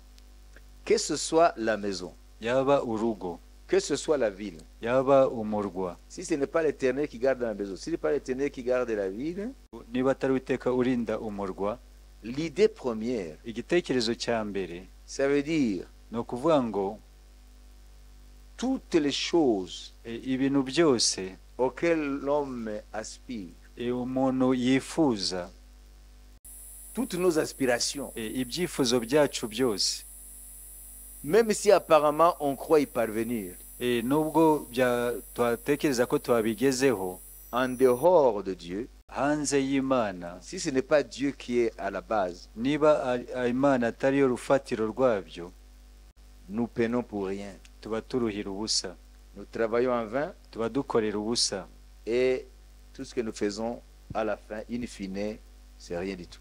ibyo dukora ku iherezo usanga nta kintu twakoze. Rechercher le bien-être, Gushaka kugubwa neza, le développement personnel gutera imbere mu miterere yawe, par diverses techniques ukoresheje uburyo butandukanye ou diverses croyances cyangwa imyizerere itandukanye, en dehors de Jésus-Christ, hanze ya Yesu Kristo, à la fin, ku iherezo on trouve qu'on a perdu son temps. usanga warataye igihe. Tout se construit en lui et par lui. Byose byubakwa muri we kandi niwe ubyubaka. Donc, avant d'appliquer ça ku mago y'abantu no ku midugudu yacu, wanze umenye ko Imana ishaka kuvuga ngo ibyo ntarimo. Amaherezo umwana w'umuntu asanga yaruhiye ubusa. Nushaka kurinda ubuzima bwawe ukabuproteja, uzasanga wararuhiye ubusa ko uzabubura. Ushaka gukiza ubugingo bwe azabubura. Uzabubura ku bwanjye azaburokora. C'est la même chose. Ni kimwe. Izo tekinike zabo rero amaherezo baruhira ubusa, nta bien-être bazabona. Bayumvise kuko amaherezo nibo bakomeza kugira ama stress, nibo bakomeza kugwa mu bibazo, kuko za entité spirituelle nizizabaha le bien-être. Le bonheur c'est uniquement dans la communion avec Dieu. kugubwa neza biva mu busabane n'Imana Tout ce gusa. que nous appelons bien-être, mieux-être, etc. Ibyo twita kugubwa neza, Le bonheur, iterambere. terminons par deux concepts. Reka dusoreze ku magambo abiri. Amen. Amen. Et puis on va terminer. Turahita turangiza. Hédonisme, ça veut dire quoi? Hedonisme bisobanuye iki? C'est la recherche du bonheur par le plaisir. Ni ugushaka kugubwa neza binyuze mu kwinezeza. Hédonisme. Hedonisme. Il y a aussi un autre concept qui s'appelle eudémonisme. Eudémonisme. Ijambo ryitwa eudémonisme. E-U-D, et avec accent aigu, M-O-N-I-S-M-E.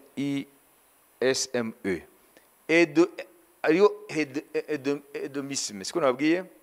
Amen. L'hédonisme, c'est la recherche du bonheur par le plaisir. Ni ugushaka kugubwa neza binyuze mu kwinezeza. Amen.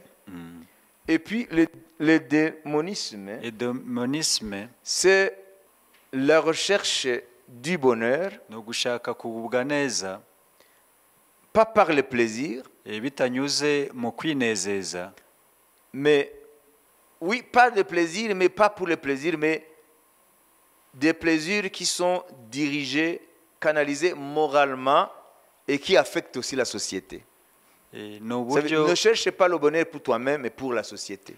Ni uburyo bwo kwinezeza ariko bitareba wowe gusa ahubwo n'abo mubana, abo mubanye n'abandi. Alors la maladie du monde aujourd'hui, ariko indwara y'isi ya none, c'est que le monde souffre de l'hédonisme. Isi irwaye indwara ya hédonisme. Ça veut dire hédonisme. Hédonisme. Ça veut dire les gens sont dans une course effrénée pour chercher les plaisirs. Abantu barakoresha imbaraga cyane kugira ngo binezeze. Niyo burwayi. Hédonisme. Niyo abantu barwayi. Alors que hédonisme, yo nugushaka umunezero n'ibiki byose, le bonheur, nuko haba ibintu bimuneze ariko bigamije inyungu ya benshi. Vous comprenez?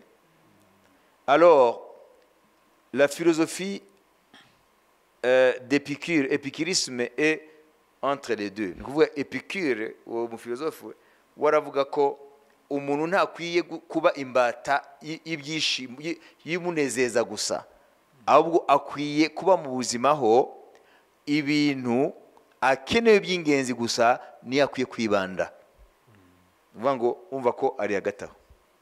Donc cette société, je termine, abantu bo muri iki gihe cyacu, que Satan est en train de séduire, Satani ari kuyobya par toutes ces différentes techniques de recherche et développement personnel, binyuze muri ubwo buryo butandukanye bwo kugera ku iterambere. C'est parce qu'ils sont dans l'hédonisme. Nuko bari muri iyo hedonisme. Ils cherchent leur bien-être pour leur bien-être. Bo bashaka kugubwa neza kugira ngo bo bagubwe neza gusa. Même si on le trompe en disant que un personnel avec une santé mentale robuste, c'est le bien-être de l'entreprise, mais il faut savoir que l'objectif c'est le bonheur de l'homme, le bonheur égoïste de l'homme. Nubwo babashuka yuko umuntu yo aguwe neza mu miterere yo mu mutwe bituma n'ikigo gitera imbere, ariko aho biganisha nuko n'umuntu wirebaho. Nous les chrétiens ne sommes ni dans l'hédonisme, twebwe abakristo ntago turi muri hedonisme, ni dans le hédonisme. Hombi ntago turimo, parce que nous ne vivons pas selon la chair, twebwe ntago tubaho muri kamere, mais selon l'esprit. ahubwo tubeshwaho n'umwuka. Ce qui fait notre joie, umunezero wacu, c'est ce qui glorifie Dieu. ni igihesha Imana icyubahiro. Amen. Amen.